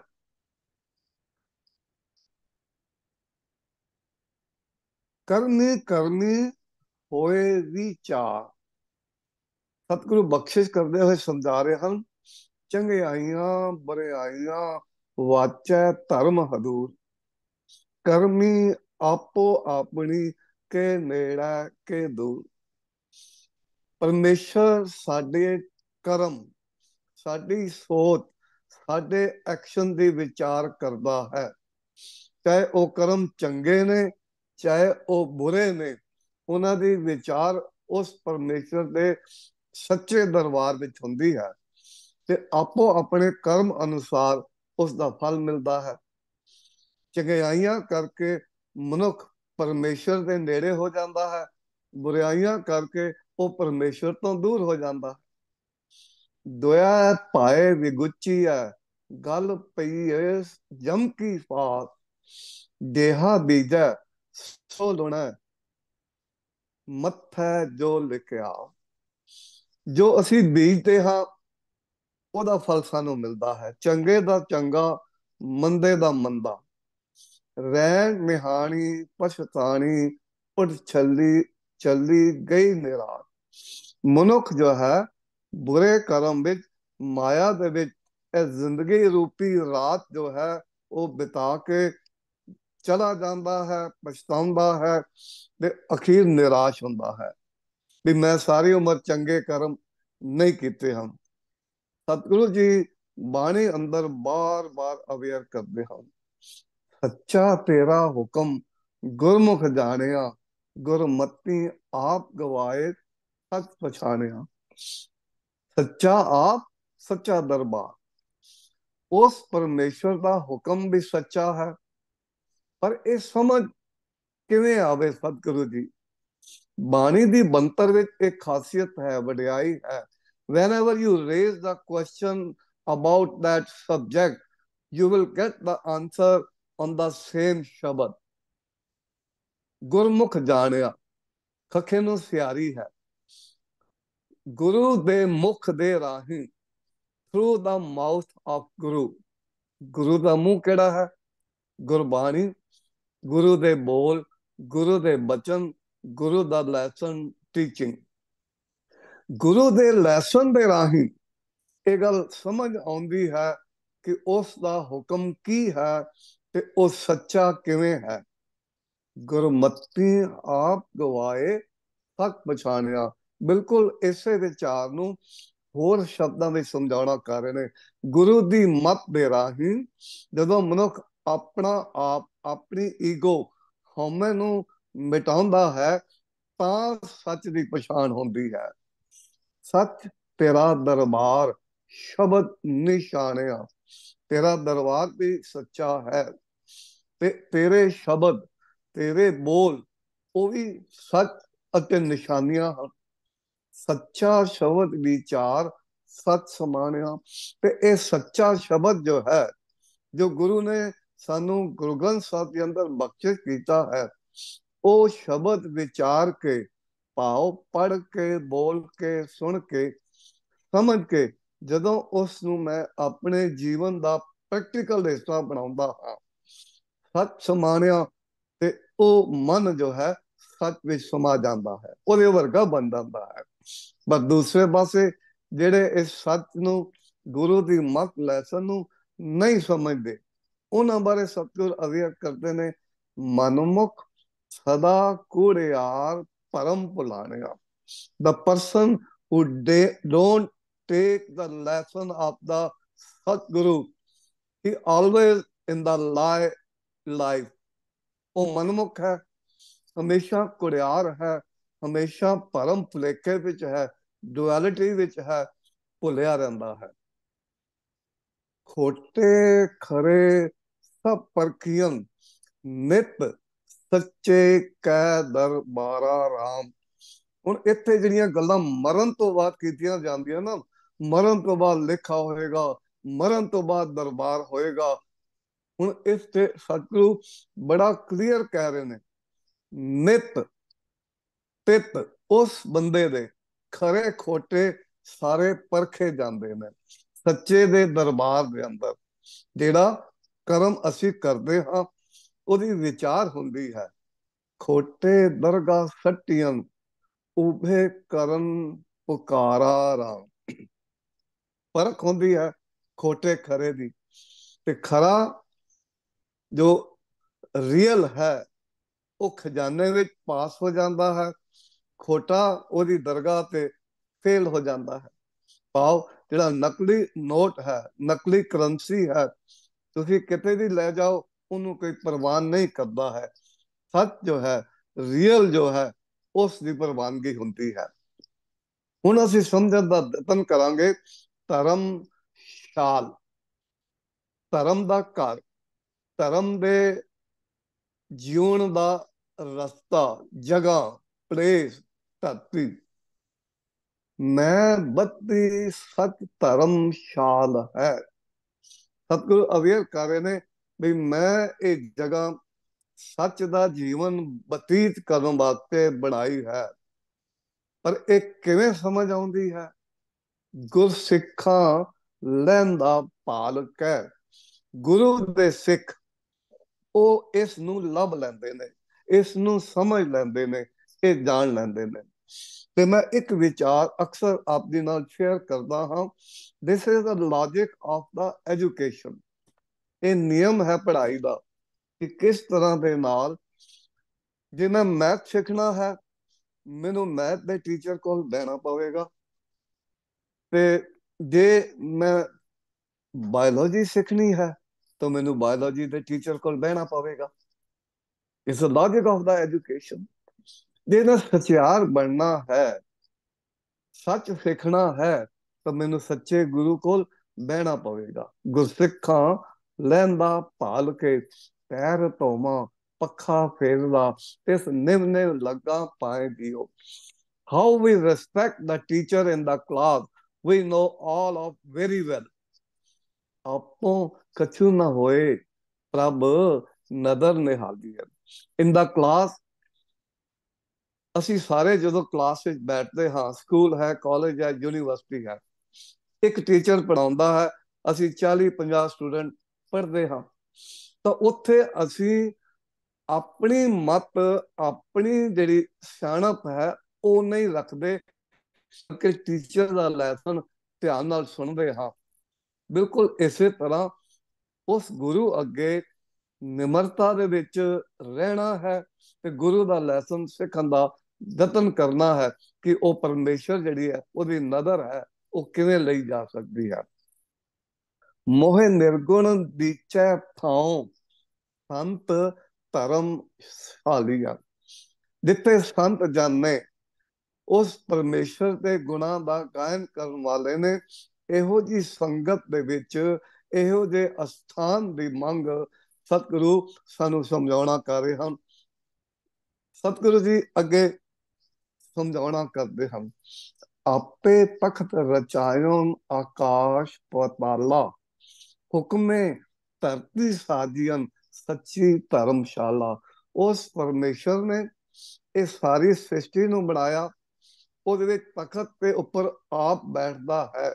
ਭਾਵ ਉਸ ਸ੍ਰਿਸ਼ਟੀ ਦੇ ਅੰਦਰ ਉਹਦੀ ਹੋਂਦ, ਪਰਮੇਸ਼ਰ ਦੀ ਐਗਜ਼ਿਸਟੈਂਸ ਮੌਜੂਦ ਹੈ, ਤੇ ਉਹਨੇ ਆਪਣੇ ਇੱਕ ਹੁਕਮ ਦੇ ਵਿੱਚ, ਨਿਯਮ ਦੇ ਵਿੱਚ, ਇੱਕ ਮਰਿਆਦਾ ਦੇ ਵਿੱਚ ਜਿਹੜਾ ਹੈ ਇਸ ਧਰਤੀ ਨੂੰ ਸਾਜ ਕੇ, ਬਣਾ ਕੇ ਜੀਵਨ ਦਾ ਜੁਗਤ ਸਿੱਖਣ ਲਈ ਇਹ ਧਰਮਸ਼ਾਲ ਬਣਾਈ ਹੈ। आप उपाय खपाइंदा सच्चे दीन दयाला। आप पैदा करता है, आप नाश करने वाला है। ਉਹ ਸੱਚ ਪਰਮੇਸ਼ਰ ਜੋ ਸਾਰਿਆਂ ਨੂੰ ਦੇਣ ਵਾਲਾ ਹੈ, ਦਇਆ ਦਾ ਘਰ ਹੈ, ਸਭਨਾ ਰਿਜ਼ਕ ਸੰਭਾਲਦਾ ਤੇਰਾ ਹੁਕਮ ਨਿਰਾਲਾ। ਸਾਰਿਆਂ ਨੂੰ ਰਿਜ਼ਕ ਦੇਣ ਵਾਲਾ ਹੈ, ਭਾਵ ਪਰਮੇਸ਼ਰ ਜਨਮ ਦੇਣ ਵਾਲਾ ਹੈ, ਪ੍ਰਤਪਾਲਨਾ ਰੋਟੀ ਰਿਜ਼ਕ ਦੇਣ ਵਾਲਾ ਹੈ, ਮਾਰਨ ਵਾਲਾ ਹੈ। ਇਹ ਉਹਦਾ ਹੁਕਮ ਇੱਕ ਨਿਰਾਲਾ, ਇੱਕ ਚੋਜ ਹੈ, ਉਹਦੀ ਵਡਿਆਈ ਹੈ। आपे आप वरतदा आपे प्रतिपाला। तो आप वरतदा है ਤੇ ਉਹ ਪਰਮੇਸ਼ਰ ਆਪ ਜੋ ਹੈ ਉਹ ਸਾਰਿਆਂ ਦੀ ਪ੍ਰਤਪਾਲਨਾ ਕਰਦਾ ਹੈ। ਧਰਤ ਉਪਾਏ ਧਰੀ ਧਰਮਸ਼ਾਲਾ ਉਤਪਤ ਪਰਲੋ ਆਪ ਨਿਰਾਲਾ। ਇਹ ਧਰਤੀ ਬਣਾ ਕੇ ਪੈਦਾ ਕਰਕੇ ਇਸ ਨੂੰ ਰੱਖ ਦਿੱਤਾ ਹੈ ਤਾਂ ਕਿ ਮਨੁੱਖ ਉਹ ਆਪਣਾ ਜੀਵਨ ਇਸ ਧਰਤੀ ਦੇ ਉੱਪਰ ਰਹਿੰਦਿਆਂ ਉਹ ਜੁਗਤ, ਉਹ ਜੀਵਨ ਜਾਤ ਸੁਚਿਆਰ ਬਣਨ ਦਾ ਰਸਤਾ ਜੋ ਹੈ ਉਹ ਇੱਥੇ ਸਿੱਖ ਸਕਦੇ ਹਨ, ਜਾਣ ਸਕਦੇ ਹਨ, ਉਹ ਜਿਹਾ ਬਣ ਸਕਦੇ ਹਨ। ਉਤਪਤ ਪਰਲੋ ਭਾਵ ਸ੍ਰਿਸ਼ਟੀ ਨੂੰ ਬਣਾਉਣਾ ਤੇ ਉਸ ਨੂੰ ਖਤਮ ਕਰ ਦੇਣਾ, ਇਹ ਉਹਦੀ ਆਪਣਾ ਚੋਜ ਹੈ, ਆਪਣਾ ਨਿਯਮ ਹੈ, ਆਪਣੀ ਉਸ ਦੀ ਪ੍ਰੋਗਰਾਮਿੰਗ ਹੈ। पवने खेल किया सब ताई कला खिंच तहाइंदा। तो अपनी सत्ता जो उन्हें सारे जियां में सृष्टि में पाई है वो खिंच लेंदा है ते नाश खत्म हो जाता है। तज सब परम भजियो पार ब्रह्म। हुण असीं धर्म नूं समझांगे, धर्म की हुंदा है। कहंदे ने तज सब परम, तज कहंदे ने छड़ देना। सब परम, सारे परम, सारे भुलेखे, सारी अज्ञानता, सारी डुअलिटी छड़ के की कीता? भजियो पार ब्रह्म। मैं उस पार ब्रह्म परमेश्वर दी भजन बंदगी सिमरन करदा हां। कहो नानक अटल ए धर्म, this is the best and permanent solution. अटल जेड़ा टल नहीं सकता। ਇਹ ਧਰਮ, ਇਹ ਨਿਯਮ, ਇਹ ਪ੍ਰੋਗਰਾਮਿੰਗ, ਇਹ ਸਾਫਟਵੇਅਰ, ਇਹ ਮਰਿਆਦਾ ਸਭ ਤੋਂ ਪੱਕੀ ਹੈ, ਕਦੇ ਨਾਸ਼ ਨਹੀਂ ਹੁੰਦੀ। ਕਿਹੜੀ? ਜਿਹੜਾ ਮਨ ਪਰਮ, ਭੁਲੇਖੇ, ਅਗਿਆਨਤਾ, ਡੁਅਲਿਟੀ ਛੱਡ ਕੇ ਉਸ ਪਰਮੇਸ਼ਰ ਦੇ ਗੁਣਾਂ ਦਾ ਗਾਇਨ ਕਰਦਾ ਹੈ, ਇਸ ਨਿਯਮ ਨੂੰ ਆਪਣੇ ਜੀਵਨ ਦਾ ਹਿੱਸਾ ਬਣਾਉਂਦਾ ਹੈ। ਧਰਮ ਕੀ ਹੈ? ਬਾਣੀ ਦੇ ਅੰਦਰ ਕਈ ਅਰਥਾਂ ਵਿੱਚ ਇਹ reference to the line, reference to the subject, ਇਹ ਸਮਝਣਾ ਪਵੇਗਾ। ਧਰਮ ਇੱਕ ਨਿਯਮ ਹੈ ਜੋ ਪਰਮੇਸ਼ਰ ਨੇ ਬਣਾਇਆ ਹੈ। ਧਰਮ ਇੱਕ ਮਰਿਆਦਾ ਹੈ, ਇੱਕ ਸੌਫਟਵੇਅਰ ਹੈ, ਇੱਕ ਪ੍ਰੋਗਰਾਮਿੰਗ ਹੈ ਜੋ ਅਕਾਲ ਪੁਰਖ ਨੇ ਆਪ ਬਣਾਈ ਹੈ। ਆਓ ਬਾਣੀ ਰਾਹੀਂ ਇਸ ਨੂੰ ਹੋਰ ਸਮਝਣ ਦਾ ਯਤਨ ਕਰਦੇ ਹਾਂ। ਅੰਮ੍ਰਿਤ ਛੋੜ ਵਿਖਿਆ ਲੋਭਾਣੇ, ਸੇਵਾ ਕਰੇ ਵਿਡਾਣੀ। ਉਹਨਾਂ ਮਨੁੱਖਾਂ ਦੀ ਗੱਲ ਕਰ ਰਹੇ ਨੇ ਜਿਹੜੇ ਮਾਇਆ ਵਿੱਚ ਗਲਤਾਨ ਨੇ। ਅੰਮ੍ਰਿਤ ਛੱਡ ਕੇ, ਚੰਗਿਆਈਆਂ ਦਾ ਐਟਰੀਬਿਊਟਸ ਆਫ ਦਾ ਗੋਡ ਛੱਡ ਕੇ, ਜ਼ਹਿਰ ਰੂਪੀ ਮਾਇਆ ਦੇ ਵਿੱਚ, ਲੋਭ ਦੇ ਵਿੱਚ, ਲਾਲਚ ਦੇ ਵਿੱਚ, ਜੈਲਸ ਦੇ ਵਿੱਚ, ਹੇਟਰ ਦੇ ਵਿੱਚ ਆਪਣੀ ਜੀਵਨ ਬਤੀਤ ਕਰਦੇ ਨੇ। ਭਾਵ ਇੱਕ ਢੰਗ ਦੇ ਨਾਲ ਉਹ ਮਾਇਆ ਦੀ ਸੇਵਾ ਕਰਦੇ ਨੇ ਤੇ ਉਹਨਾਂ ਦਾ ਹਸ਼ਰ ਕੀ ਹੋਵੇਗਾ? when we do any of the action there is a result for that, ਉਹਦਾ ਰਿਜ਼ਲਟ ਵੀ ਮਿਲਦਾ ਹੈ। ਆਪਣਾ ਧਰਮ ਗਵਾਵੇਂ ਬੁਝੇ ਨਹੀਂ, ਅੰਦਿਨ ਦੁੱਖ ਵਿਆਣੇ।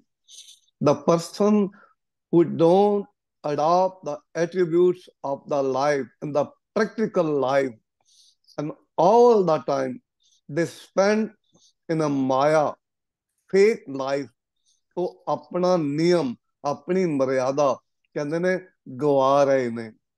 ਉਹ ਆਊਟ ਆਫ ਡਿਸਿਪਲਿਨ ਹੋ ਰਹੇ ਨੇ। ਕਿਉਂ? ਬੁਝੇ ਨਹੀਂ, because they are not understanding the lesson of the Guru, teaching of the Guru, and the result ਅਨਦਿਨ ਦੁੱਖ ਵਿਹਾਣੀ, ਦਿਨ ਰਾਤ ਦੁੱਖਾਂ ਦੇ ਵਿੱਚ ਉਹ ਸਮਾਂ ਗੁਜ਼ਾਰਦੇ ਹਨ। ਮਨਮੁਖ ਅੰਧ ਨ ਚੇਤੀ, ਡੂਬ ਮੂਏ ਬਿਨ ਪਾਣੀ। ਇਸ ਸਟੇਟਸ ਨੂੰ ਸਤਿਗੁਰੂ ਜੀ ਨੇ ਮਨਮੁਖ ਦਾ ਨਾਮ ਦਿੱਤਾ ਹੈ। ਜਿਹੜਾ ਗੁਣ ਅਡਾਪਟ ਨਹੀਂ ਕਰਦਾ, ਔਗਣ ਬੁਰਾਈਆਂ ਵਿੱਚ ਜਿਉਂਦਾ ਹੈ, ਉਹ ਮਨਮੁਖ ਹੈ। ਗੁਰੂ ਦੀ ਮੱਤ ਨਹੀਂ ਲੈਂਦਾ, ਆਪਣੀ ਮੱਤ ਇਸਤੇਮਾਲ ਕਰਦਾ ਹੈ। ਅੰਧ ਅਗਿਆਨਤਾ ਵਿੱਚ ਹੈ।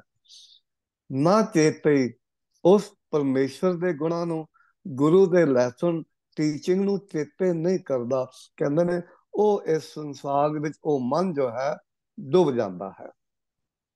ਸਤਿਗੁਰੂ ਜੀ ਅੱਗੇ ਸਮਝਾਉਣਾ ਕਰ ਰਹੇ ਹਨ।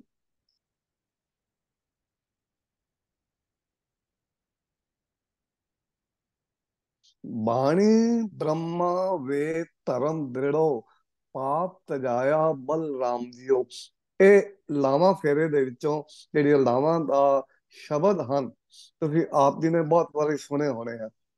ਹੁਣ ਇੱਥੇ ਵੀ ਜਦੋਂ ਉਹ ਬੱਚਾ ਬੱਚੀਆਂ ਦਾ ਵਿਆਹ ਹੁੰਦਾ ਹੈ ਤਾਂ ਉਹਨਾਂ ਨੂੰ ਸੰਸਾਰਕ ਤੌਰ ਤੇ ਵੀ ਇੱਥੋਂ ਜੀਵਨ ਜਾਚ ਮਿਲਦੀ ਹੈ, ਤੇ ਸਾਡੇ ਸਾਰਿਆਂ ਨੂੰ ਆਤਮਕ ਤੌਰ ਤੇ ਵੀ, ਮਨ ਦੇ ਤੌਰ ਤੇ ਵੀ ਜੀਵਨ ਜਾਚ ਮਿਲਦੀ ਹੈ। ਕਹਿੰਦੇ ਜਿਹੜਾ ਗਿਆਨ ਹੈ, ਧਰਮ ਹੈ, ਨਿਯਮ ਹੈ, ਮਰਿਆਦਾ ਹੈ, ਭਾਵ ਜਿਹੜੀ ਜੀਵਨ ਦੀ ਮਰਿਆਦਾ ਹੈ ਉਹ ਦ੍ਰਿੜ ਕਰਨੀ ਹੈ, ਪੱਕੀ ਕਰਨੀ ਹੈ। ਦਾ ਵੇ ਆਫ ਲਾਈਫ, ਜੀਵਨ ਜੁਗਤ ਜਿਹੜੀ ਹੈ, ਜੀਵਨ ਜਿਉਣ ਦਾ ਜਿਹੜਾ ਧਰਮ, ਨਿਯਮ, ਡਿਸਿਪਲਨ, ਮਰਿਆਦਾ ਹੈ, ਉਹ ਪੱਕੀ ਕਰਨੀ ਹੈ। ਹੁਣ ਉਹ ਜਿਹੜੇ ਬੱਚਿਆਂ ਦਾ ਵਿਆਹ ਹੋ ਰਿਹਾ ਹੈ, ਉਹਨਾਂ ਦੀ ਉਸ ਲਾਵਾਂ ਤੋਂ ਬਾਅਦ ਇੱਕ ਨਵੀਂ ਜ਼ਿੰਦਗੀ ਸ਼ੁਰੂ ਹੁੰਦੀ ਹੈ, ਇੱਕ ਨਵਾਂ ਜੀਵਨ ਸ਼ੁਰੂ ਹੁੰਦਾ ਹੈ।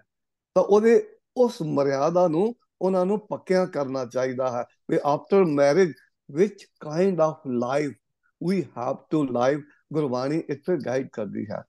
ਪਰ ਆਮ ਜੀਵਨ, ਮਨੁੱਖੀ ਮਨ ਦੇ ਤਲ ਦੇ ਉੱਤੇ ਅਸੀਂ ਵੀ ਇੱਕ ਨਿਯਮ, ਡਿਸਿਪਲਨ, ਮਰਿਆਦਾ ਜਿਹੜੀ ਹੈ ਉਹ ਆਪਣੇ ਜੀਵਨ ਨੂੰ ਜੀਉਣ ਵਾਸਤੇ ਬਣਾਉਣੀ ਹੈ। ਦੁਨੀਆ ਦੀ ਕੋਈ ਐਜੂਕੇਸ਼ਨ, ਕੋਈ ਡਿਪਾਰਟਮੈਂਟ ਐਸਾ ਨਹੀਂ ਜਿੱਥੇ ਡਿਸਿਪਲਨ ਨਾ ਹੋਵੇ, ਜਿੱਥੇ ਕੋਈ ਮਰਿਆਦਾ ਨਾ ਹੋਵੇ, ਐਸੀ ਕੋਈ ਜਗ੍ਹਾ ਨਹੀਂ ਮਿਲਦੀ ਹੈ। ਧਰਮ ਦ੍ਰਿੜੋ, ਹਰ ਨਾਮ ਤੇ ਆਵੋ। ਕਹਿੰਦੇ ਨੇ ਹੁਣ ਇਸ ਨਿਯਮ ਨੂੰ ਪੱਕਾ ਕਰੋ। ਹੁਣ ਉਹਨਾਂ ਨਿਯਮਾਂ ਦੇ ਵਿੱਚੋਂ ਇੱਕ ਨਿਯਮ ਕਿਹੜਾ ਹੈ, ਜਿਹੜਾ ਮੇਨ ਹੈ, ਮੁੱਢ ਹੈ, ਹਰ ਨਾਮ ਤੇ ਆਵੋ। ਹਰੀ ਦੇ, ਪਰਮੇਸ਼ਰ ਦੇ ਨਾਮ ਵੱਲ ਧਿਆਨ ਕਰੋ, ਮੈਡੀਟੇਟ ਕਰੋ, ਪਰਮੇਸ਼ਰ ਦੇ ਗੁਣਾਂ ਵੱਲ ਆਪਣਾ ਧਿਆਨ ਸੁਰਤੀ ਜੋੜੋ। ਇਹ ਨਿਯਮ ਪੱਕਾ ਕਰਨਾ ਹੈ। ਜਿਹੜਾ ਮਨੁੱਖ ਇਸ ਨਿਯਮ ਨੂੰ ਪੱਕਾ ਕਰ ਲੈਂਦਾ ਹੈ, ਪਰਮੇਸ਼ਰ ਦੇ ਗੁਣਾਂ ਵੱਲ ਧਿਆਨ ਕਰਦਾ ਹੈ, ਸਿਮਰਿਤ ਨਾਮ ਦ੍ਰਿੜਾਇਆ। ਦੁਨੀਆ ਦੇ ਗ੍ਰੰਥਾਂ ਦੇ ਵਿੱਚ ਵੀ ਇਸ ਪਰਮੇਸ਼ਰ ਦੇ ਨਾਮ ਨੂੰ ਪੱਕਾ ਕਰਨ ਦੀ, ਦ੍ਰਿੜ ਕਰਨ ਦੀ ਗੱਲ ਕੀਤੀ ਗਈ ਹੈ। ਹਰ ਹਰ ਕਰਤ ਮਿਟੇ ਸਭ ਭਰਮਾਂ। ਹੁਣ ਜਦੋਂ ਮੇਰਾ ਧਿਆਨ ਪਰਮੇਸ਼ਰ ਦੇ ਗੁਣਾਂ ਵੱਲ ਹੈ, ਮੈਂ ਉਹਦੇ ਗੁਣ ਰੋਜ਼ ਬਾਰ-ਬਾਰ ਗਾਉਂਦਾ ਹਾਂ, ਸੁਣਦਾ ਹਾਂ, ਜੀਵਨ ਵਿੱਚ ਅਡਾਪਟ ਕਰਦਾ ਹਾਂ। ਅਗੇਨ ਉਹਦਾ ਰਿਜ਼ਲਟ ਕੀ ਹੁੰਦਾ ਹੈ?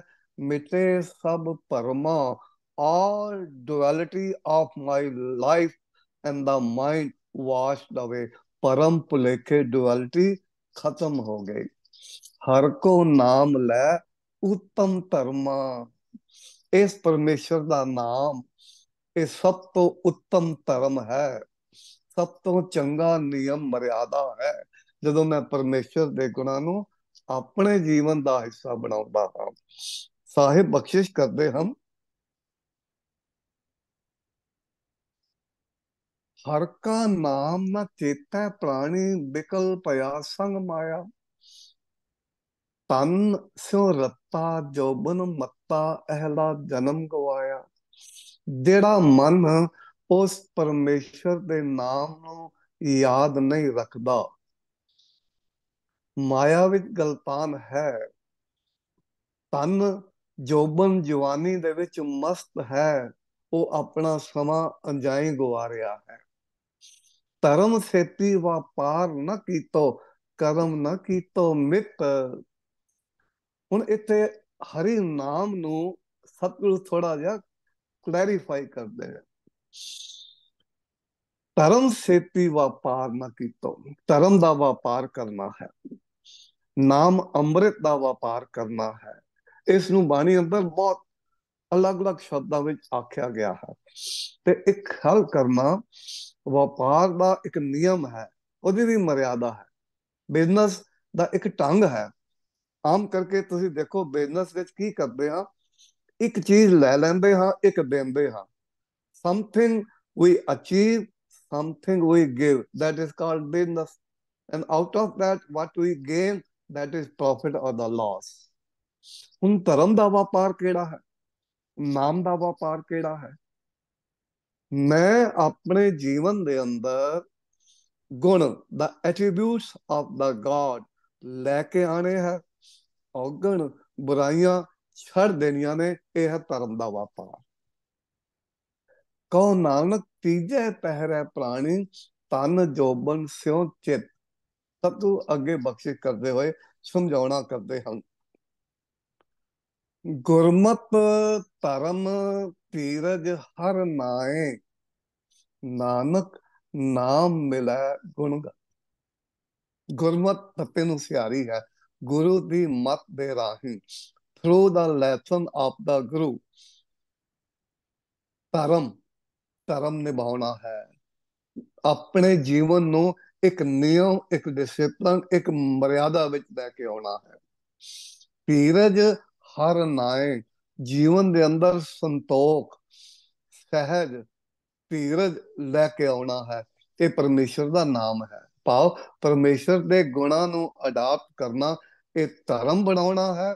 ਤੇ ਸਤਿਗੁਰੂ ਇਸ ਨੂੰ ਅਗਲੀ ਪੰਕਤੀ ਅੰਦਰ ਹੋਰ ਕਲੈਰੀਫਾਈ ਕਰਦੇ ਨੇ, ਨਾਨਕ ਨਾਮ ਮਿਲੈ। ਨਾਨਕ ਕੀ ਆਖਦੇ ਨੇ, ਇਉਂ ਨਾਮ ਮਿਲਦਾ ਹੈ, ਇਉਂ ਨਾਮ ਦੀ ਪ੍ਰਾਪਤੀ ਹੁੰਦੀ ਹੈ। ਕਿਵੇਂ? ਗੁਰੂ ਦੀ ਮੱਤ ਦੇ ਰਾਹੀਂ ਸਭ ਤੋਂ ਪਹਿਲਾਂ ਜੀਵਨ ਨੂੰ ਮਰਿਆਦਾ ਵਿੱਚ ਲੈ ਕੇ ਆਉਣਾ ਹੈ। ਫਿਰ ਉਸ ਤੋਂ ਬਾਅਦ ਉਸ ਮਰਿਆਦਾ ਦੇ ਅੰਦਰ ਹਰੀ ਪਰਮੇਸ਼ਰ ਦੇ ਗੁਣ, ਸਹਿਜ, ਸੰਤੋਖ, ਬਹੁਤ ਸਾਰੇ ਗੁਣ ਵਾਰੀ-ਵਾਰੀ ਲੈ ਕੇ ਆਉਣੇ ਨੇ। ਤਾਂ ਫਿਰ ਨਾਨਕ ਨਾਮ ਮਿਲੈ, ਨਾਮ ਮਿਲ ਜਾਂਦਾ ਹੈ। ਕਿਵੇਂ? ਗੁਣ ਗਾਏ। ਜਿੰਨੇ ਗੁਣ ਅਡਾਪਟ ਕਰੋਗੇ, ਓਨਾ ਵਪਾਰ ਵੱਡਾ ਮੈਂ ਧਰਮ ਦਾ ਕਰ ਸਕਾਂਗਾ। ਸਤਿਗੁਰੂ ਜੀ ਬਾਣੀ ਅੰਦਰ ਅਵੇਅਰ ਕਰਦਿਆਂ ਸਮਝਾ ਰਹੇ ਨੇ, ਇਹ ਸਰੀਰ ਸਭ ਧਰਮ ਹੈ। ਖਿਆਲ ਕਰਨਾ, ਅਸੀਂ ਪੜ੍ਹਿਆ ਹੈ ਧਰਮ ਇੱਕ ਨਿਯਮ ਹੈ, ਇੱਕ ਮਰਿਆਦਾ ਹੈ, ਇੱਕ ਡਿਸਿਪਲਨ ਹੈ। ਹੁਣ ਇੱਥੇ ਸਤਿਗੁਰੂ ਬਖਸ਼ਿਸ਼ ਕਰ ਰਹੇ ਹਨ, ਇਹ ਸਰੀਰ, ਇਹ ਜਿਹੜਾ ਮੈਨੂੰ ਸਰੀਰ ਮਿਲਿਆ ਹੈ, ਚਾਹੇ ਮਨੁੱਖਾ ਜਨਮ ਹੈ, ਚਾਹੇ ਹੋਰ ਕ੍ਰੀਏਸ਼ਨ ਹੈ, ਸਾਰੇ ਜੀਵਾਂ ਦੀ ਗੱਲ ਹੋ ਰਹੀ ਹੈ, ਸਭ ਧਰਮ ਹੈ। ਇਹ ਜੋ ਸਰੀਰ ਹੈ, ਪਰਮੇਸ਼ਰ ਨੇ ਇਹਦੀ ਬਣਤਰ ਇੱਕ ਨਿਯਮ ਦੇ ਵਿੱਚ, ਇੱਕ ਪ੍ਰੋਗਰਾਮਿੰਗ ਦੇ ਵਿੱਚ, ਇੱਕ ਮਰਿਆਦਾ ਦੇ ਵਿੱਚ ਬਣਾਈ ਹੈ। ਇਹ ਯਾਦ ਰੱਖਣਾ ਹੈ। ਇਹ ਇੱਕ ਬੜਾ ਵੱਡਾ ਵਿਸ਼ਾ ਹੈ। ਇਹਨੂੰ ਸਮਝਣ ਵਾਸਤੇ ਮੈਡੀਕਲ ਦੇ ਕਈ ਤੱਤ ਸਾਨੂੰ ਸਮਝਣੇ ਪੈਣਗੇ। ਇਹ ਸਰੀਰ ਸਭ ਧਰਮ ਹੈ, ਜਿਸ ਅੰਦਰ ਸੱਚੇ ਕੀ ਵਿੱਚ ਜੋਤ। ਇਹ ਸਰੀਰ ਨੂੰ ਬਣਾ ਕੇ ਉਸ ਪਰਮੇਸ਼ਰ ਨੇ ਇਹਦੇ ਅੰਦਰ ਆਪਣੀ ਜੋਤ ਪਾਈ ਹੈ, ਆਪਣਾ ਅੰਸ਼ ਪਾਇਆ ਹੈ। ਅਸੀਂ ਉਸ ਪਰਮੇਸ਼ਰ ਦਾ ਹਿੱਸਾ ਹਾਂ। ਸਭ ਮੈਂ ਜੋਤ, ਜੋਤ ਹੈ ਸੋਏ, ਤਿਸ ਦਾ ਚਾਨਣ ਸਭ ਮੈਂ ਚਾਨਣ ਹੋਏ। ਫਿਰ ਹੋਰ ਕੀ ਪਾਇਆ ਹੈ ਸਤਿਗੁਰੂ ਜੀ? ਗੌਜ ਰਤਨ ਵਿੱਚ ਲੁਕ ਰਹੇ, ਕੋਈ ਗੁਰਮੁਖ ਸੇਵਕ ਕੱਢੈ ਖੋਲ। ਹੁਣ ਇਸ ਸਰੀਰ ਵਿੱਚ ਪਰਮੇਸ਼ਰ ਨੇ ਗੁਣ ਵੀ ਪਾਏ ਨੇ, ਜਿਹਨੂੰ ਗੌਜ ਰਤਨ ਆਖਿਆ ਹੈ, ਡਾਇਮੰਡ ਆਖਿਆ ਹੈ। ਗੁੱਝੇ ਜਿਹੜੇ ਛੇਤੀ ਸਮਝ ਨਹੀਂ ਆਉਂਦੇ। ਹੀਰੇ ਦੀ ਪਰਖ, ਡਾਇਮੰਡ ਦੀ ਪਰਖ ਹਰ ਆਦਮੀ ਨਹੀਂ ਕਰ ਸਕਦਾ ਹੈ। ਸੋਨੇ ਦੀ ਪਰਖ ਹਰ ਆਦਮੀ ਨਹੀਂ ਕਰ ਸਕਦਾ ਹੈ। ਉਹ ਜਿਹੜਾ ਐਕਸਪਰਟ ਹੋਵੇਗਾ ਉਹੀ ਜਾਣ ਸਕਦਾ ਹੈ, ਉਹੀ ਦੱਸ ਸਕਦਾ ਹੈ। ਤੇ ਇਹ ਸਰੀਰ ਦੇ ਅੰਦਰ ਜੋ ਇੱਕ ਨਿਯਮ ਵਿੱਚ ਧਰਮ ਦੇ ਅੰਦਰ ਬਣਿਆ ਹੈ, ਇਹਦੇ ਅੰਦਰ ਜਿਹੜੇ ਰਤਨ ਨੇ, ਡਾਇਮੰਡ ਨੇ, ਕਹਿੰਦੇ ਨੇ ਉਹ ਲੁਕੇ ਹੋਏ ਨੇ।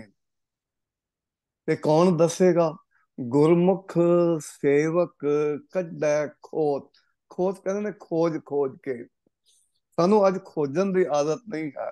ਪੜ੍ਹ ਲੈਂਦੇ ਹਾਂ, ਸੁਣ ਲੈਂਦੇ ਹਾਂ ਤੇ ਸਮਝਦੇ ਹਾਂ ਬਹੁਤ ਕੁਝ ਕਰ ਲਿਆ ਹੈ। ਨਹੀਂ, ਪੜ੍ਹਨਾ ਲਾਜ਼ਮੀ ਹੈ, ਸੁਣਨਾ ਜ਼ਰੂਰੀ ਹੈ, but it is not the destination, it is just beginning. ਇਹ ਸ਼ੁਰੂਆਤ ਹੈ। ਖੋਜਣਾ ਪਵੇਗਾ ਆਪਣੇ ਸਰੀਰ ਨੂੰ, ਆਪਣੇ ਮਨ ਨੂੰ, ਆਪਣੀ ਮਤ ਨੂੰ, ਹੋਰ ਸੰਸਾਰ ਨੂੰ ਖੋਜ ਖੋਜ ਕੇ। ਪਰ ਇਹ ਖੋਜ ਦੀ ਜਿਹੜੀ ਜਾਂਚ ਹੈ, ਢੰਗ ਹੈ, ਤਰੀਕਾ ਹੈ, ਕੌਣ ਦੱਸਦਾ ਹੈ? ਗੁਰਮੁਖ। ਗੁਰੂ ਦੇ ਮੁਖ, ਗੁਰੂ ਦੀ ਬਾਣੀ ਦੇ ਰਾਹੀਂ, ਗੁਰੂ ਦੇ ਸ਼ਬਦ ਦੇ ਰਾਹੀਂ, ਗੁਰੂ ਦੀ ਸਿੱਖਿਆ ਲੈਸਨ ਦੇ ਰਾਹੀਂ ਇਹ ਜਿਹੜੇ ਗੁੱਝੇ ਰਤਨ ਹਨ, ਅਨਵੈਲਿਊਬਲ ਰਤਨ ਹਨ, ਨਾਮ ਰਤਨ ਹੈ, ਇਹ ਗੁਰੂ ਦੀ ਮਤ ਰਾਹੀਂ ਸਾਨੂੰ ਸਮਝ ਆਉਂਦਾ ਹੈ। ਤੇ ਇਸ ਲਈ ਲਾਜ਼ਮੀ ਹੈ ਬਾਣੀ ਨੂੰ ਬੜੇ ਪਿਆਰ ਨਾਲ ਪੜ੍ਹਿਆ ਕਰੋ, ਉਹਦੀ ਵਿਚਾਰ ਕਰਿਆ ਕਰੋ, ਉਹਨੂੰ ਸਮਝਿਆ ਕਰੋ। ਆਪ ਬਾਣੀ ਦਾ ਸਹਿਜ ਪਾਠ ਕਰਿਆ ਕਰੋ। ਸਾਹਿਬ ਅੱਗੇ ਬਖਸ਼ਿਸ਼ ਕਰਦੇ ਹਨ। ਸਗਲ ਸੁਖ ਜਪ ਏਕੈ ਨਾਮ। ਉਸ ਪਰਮੇਸ਼ਰ ਦੇ ਨਾਮ ਜਪਣ ਦੇ ਵਿੱਚ ਸਾਰੇ ਸੁੱਖ ਹਨ। ਸਗਲ ਧਰਮ ਹਰ ਕੇ ਗੁਣ ਗਾਮ। ਇਹ ਅਸਲ ਧਰਮ, ਅਸਲ ਨਿਯਮ ਕਿਹੜਾ ਹੈ? ਹਰੀ ਦੇ ਗੁਣਾਂ ਦਾ ਗਾਇਨ ਕਰਨਾ, ਹਰੀ ਦੇ ਗੁਣਾਂ ਨੂੰ ਬਾਰ-ਬਾਰ ਜਪਣਾ, ਰਟਨ ਕਰਨਾ, ਉਹਦੇ ਗੁਣਾਂ ਨੂੰ ਜੀਵਨ ਵਿੱਚ ਲੈ ਕੇ ਆਣਾ, ਇਹ ਬਹੁਤ ਵੱਡਾ ਨਿਯਮ ਹੈ, ਇਹ ਬਹੁਤ ਵੱਡਾ ਧਰਮ ਦਾ ਹਿੱਸਾ ਹੈ। ਸਤਿਗੁਰੂ ਜੀ ਅੱਗੇ ਸਮਝਾਉਣਾ ਕਰਦੇ ਨੇ। ਇਸ ਯੁਗ ਕਾ ਧਰਮ ਪੜੋ ਤੁਮ ਭਾਈ।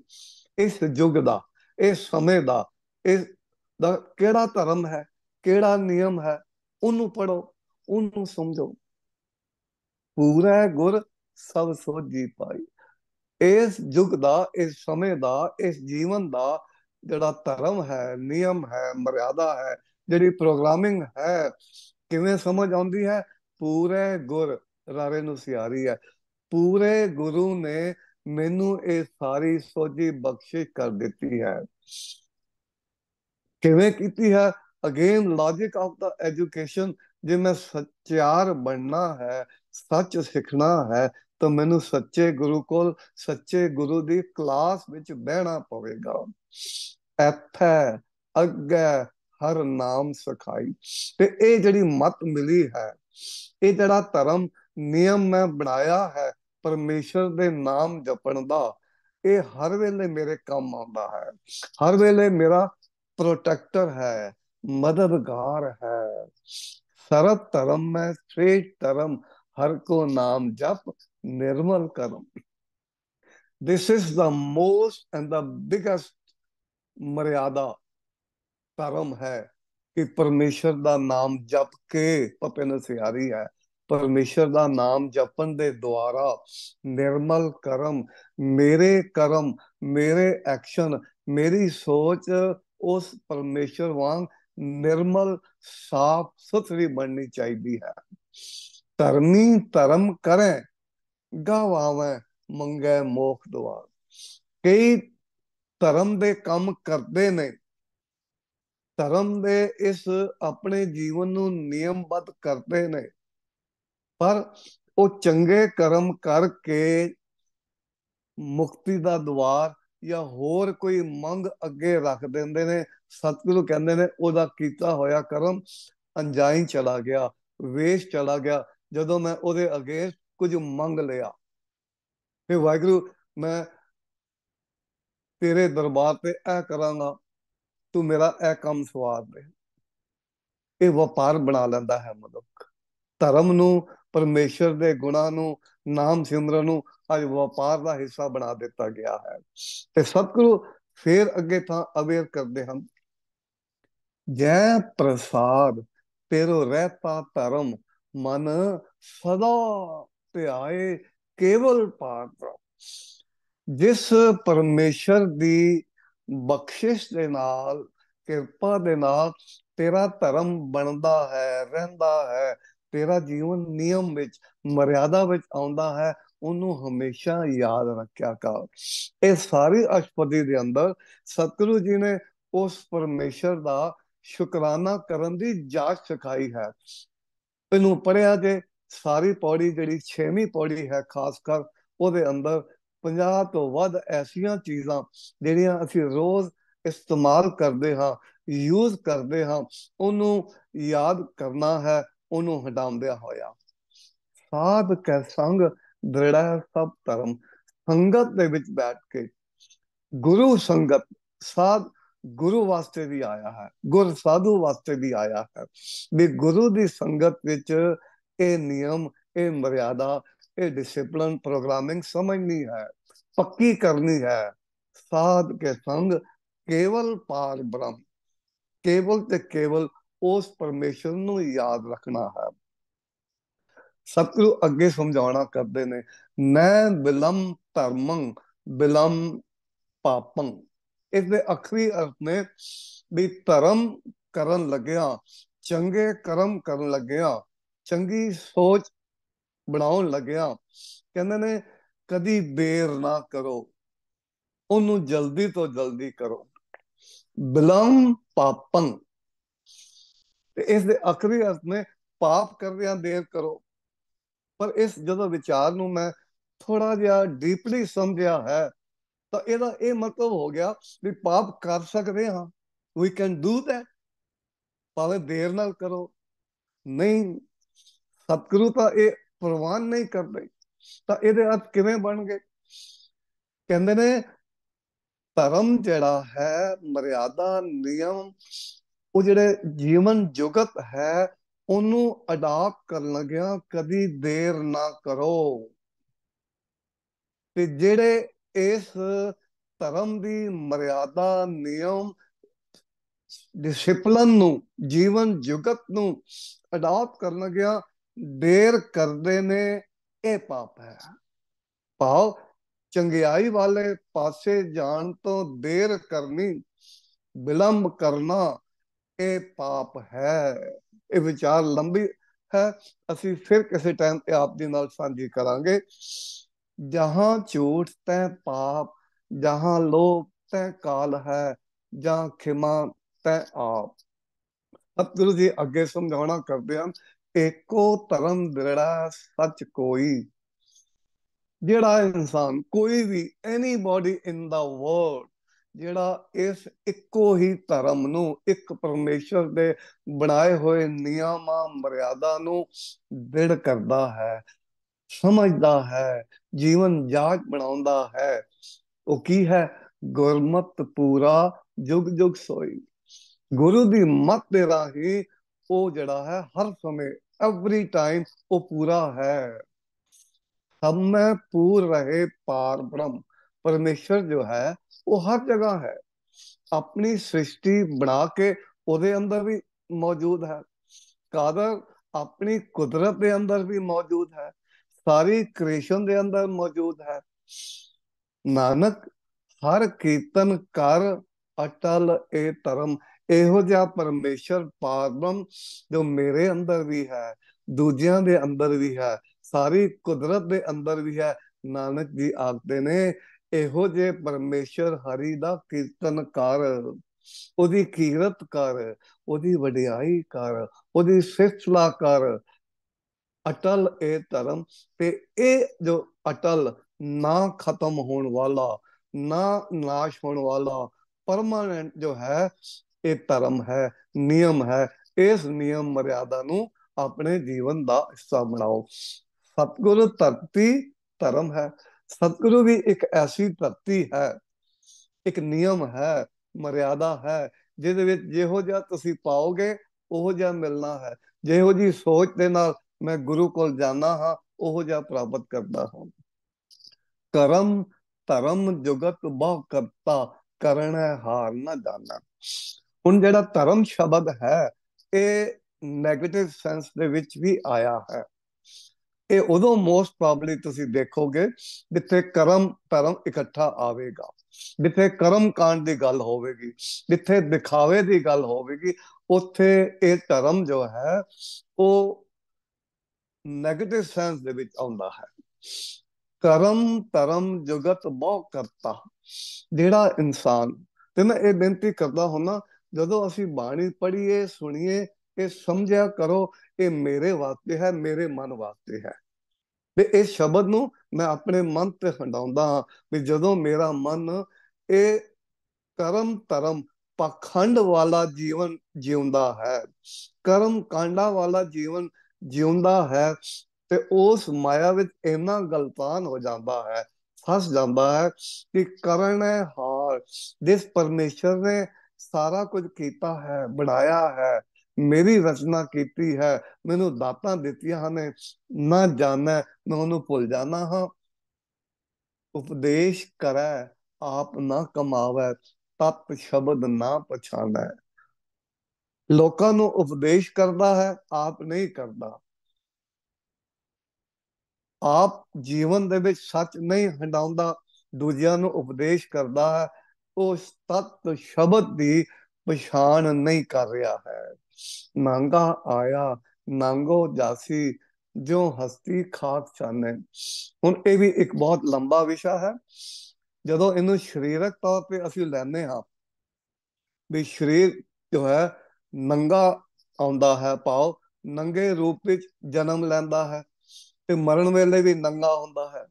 ਪਰ ਜਦੋਂ ਮੈਂ ਇਸ USA ਵਿੱਚ ਬਾਹਰਲੇ ਮੁਲਕਾਂ ਵਿੱਚ ਦੇਖਿਆ ਹੈ ਵੀ ਇੱਥੇ ਤਾਂ ਨੰਗਾ ਨਹੀਂ ਜਾਂਦਾ ਮਨੁੱਖ, ਇੱਥੇ ਤਾਂ ਡੈਡ ਬਾਡੀ ਨੂੰ, ਮਰੇ ਹੋਏ ਨੂੰ ਬੜਾ ਨਹਾ ਧੋ ਕੇ ਸਵਾਰਿਆ ਜਾਂਦਾ ਹੈ, ਕਾਸਮੈਟਿਕ ਲਾਇਆ ਜਾਂਦਾ ਹੈ, ਸੋਹਣੇ ਸੋਹਣੇ ਨਵੇਂ ਕੱਪੜੇ ਪਾਏ ਜਾਂਦੇ ਨੇ।